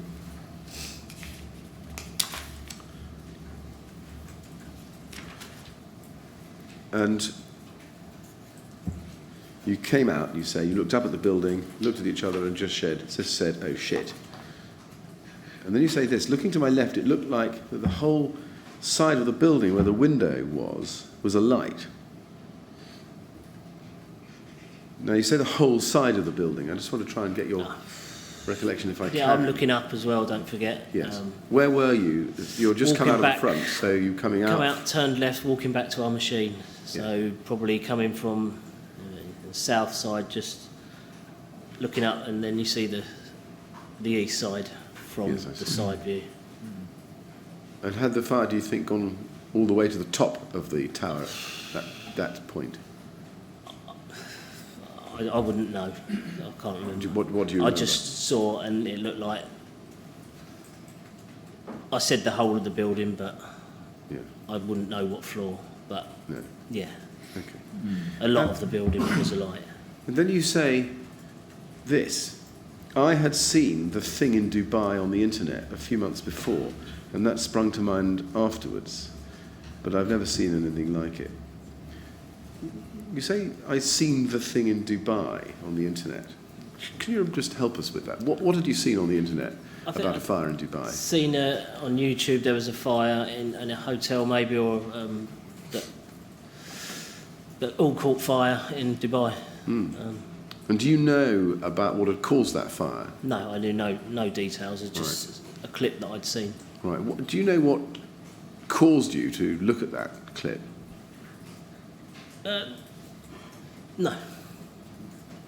This fire in Dubai, was it the subject ever of any discussion around the mess table, or a discussion between the crew members at North Kensington, at Hammersmith? I don't recall it being... This Dubai fire, was it something that you had any idea was even discussed or talked about, or was part of London Fire Brigade intelligence, or was it just a private thing you happened to Yeah, it chance was just a upon? private thing. Yeah. Right.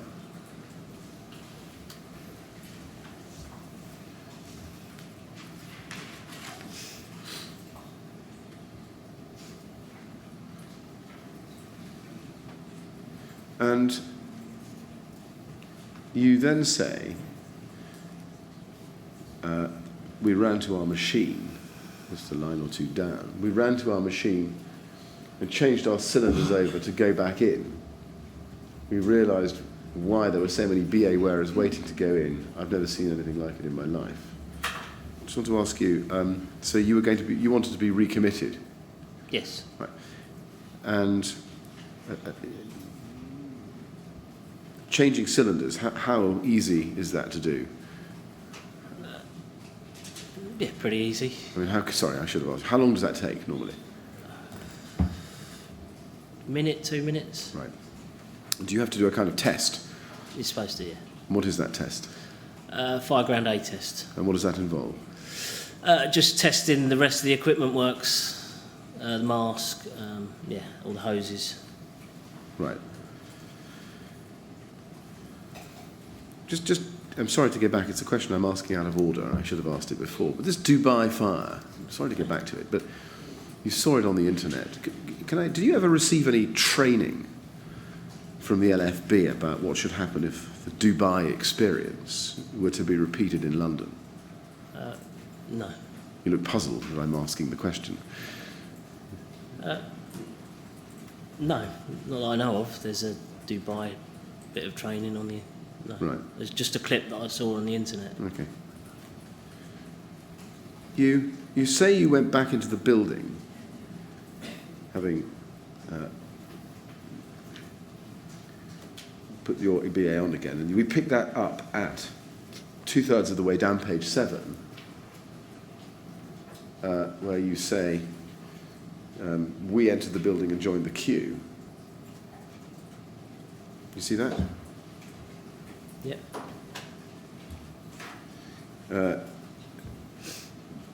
How easy was it to enter the building in terms of debris falling from the building? I don't know. What do you recall? What do you recall about the ease of passage on the ground between your appliance and the entrance to the building? There's nothing that sticks out that I can recall, so... Okay. And you joined a queue, you say. A queue of what? BA wearers. How big was the queue? How long was it?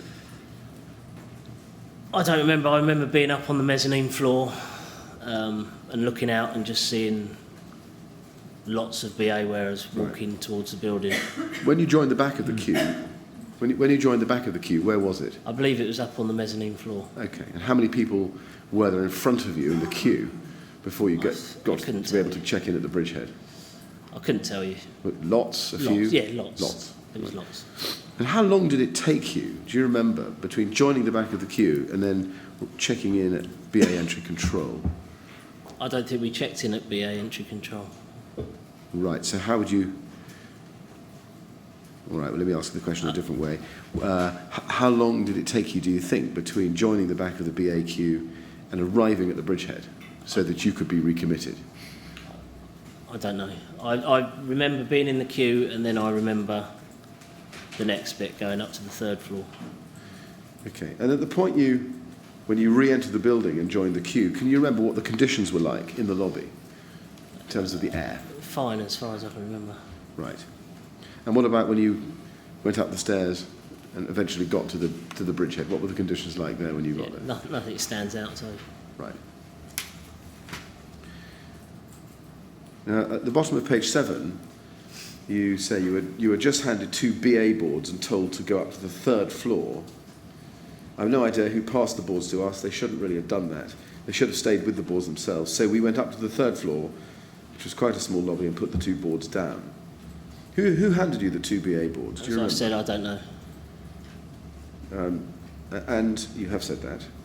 Was that person a watch manager or a crew manager or a person in command? Or? I don't know. I just have a recollection of being on the mezzanine and then somebody saying we're moving to the 3rd floor and having a BA board given to me. Right.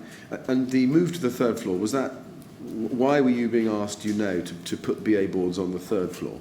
Because they were moving the bridgehead to the 3rd floor. Do you remember what kind of time that was? I had no concept of time by then. Okay, and at that stage, do you remember who was in charge of the bridgehead? I remember there was Watch Manager O'Keefe was there, and I believe Watch Manager De Souza from Chelsea. I don't know who was in charge of it. De Souza. Could that be De Silvo? Sorry, De Silva. De Silvo. So, at the time of to the best of your recollection, just so I've got a fix on this, the move of the bridgehead from the 2nd to the 3rd floor was at a time when O'Keefe and De Silvo were running the bridgehead. I don't know who was running it, but they were both present on the bridgehead. They were present on the bridgehead. Yeah. Do you remember whether there was any more senior officer than Not that I can recall. Watch Manager O'Keefe at that time? Not that I can recall. Okay. And at the time of that move, how many other firefighters were there waiting to be committed? There was a lot. A lot. A I mean, obviously you can't be exact, No. but a crowd of them. Okay. Did you have any impression as to how well the bridgehead was being managed? No. Now, the move time, we've got a time of about, and it's subject to verification, of course, but take it from me at the moment, 2:13, 02:13 a.m. is the 13 time. or 30. 13. Would that be roughly in accordance with your recollection? As I said, time was just... Right, which would be just over an no hour. concept of time throughout the rest of the night. No, you did say that. And do you remember who took the decision to move to move? No. As I said, I remember being on the mezzanine, and then a board was given to me and said we're moving to the 3rd floor, so I moved to the 3rd floor. Just a couple more questions, if I may, Mr. Chairman, before we break, and Yes. I'll come to the end of this topic. When you got to the 3rd floor, do you remember what the conditions were like there? I don't remember being... It wasn't smoky, I don't think, no. Did you have radio communication on the 3rd floor? Do you remember?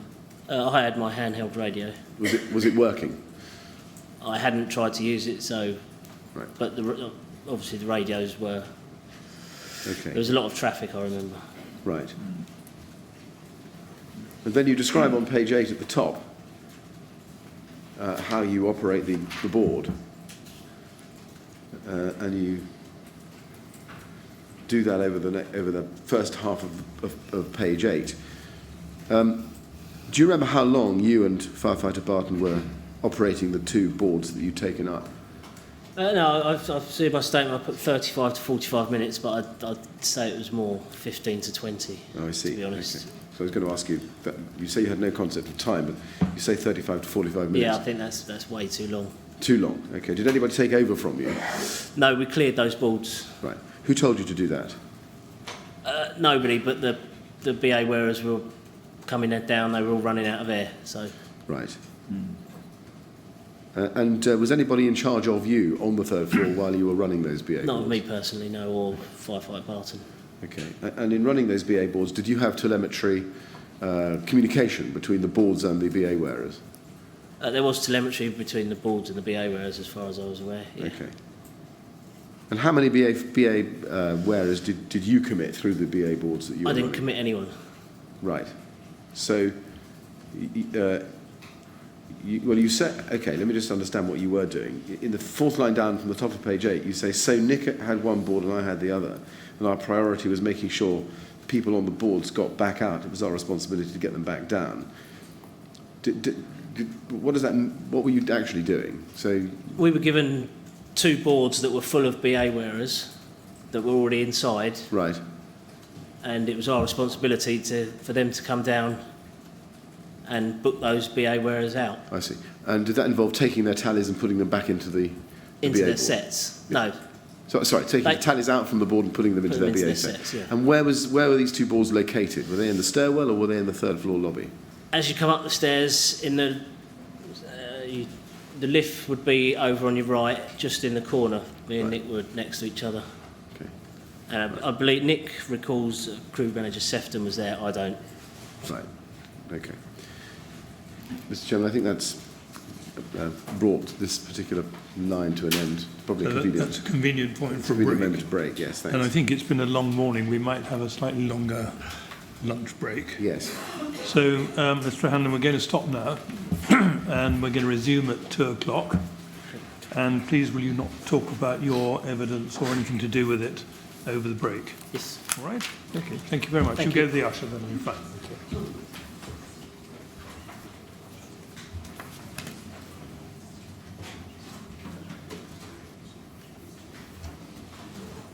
At 2 o'clock then, please. Thank you.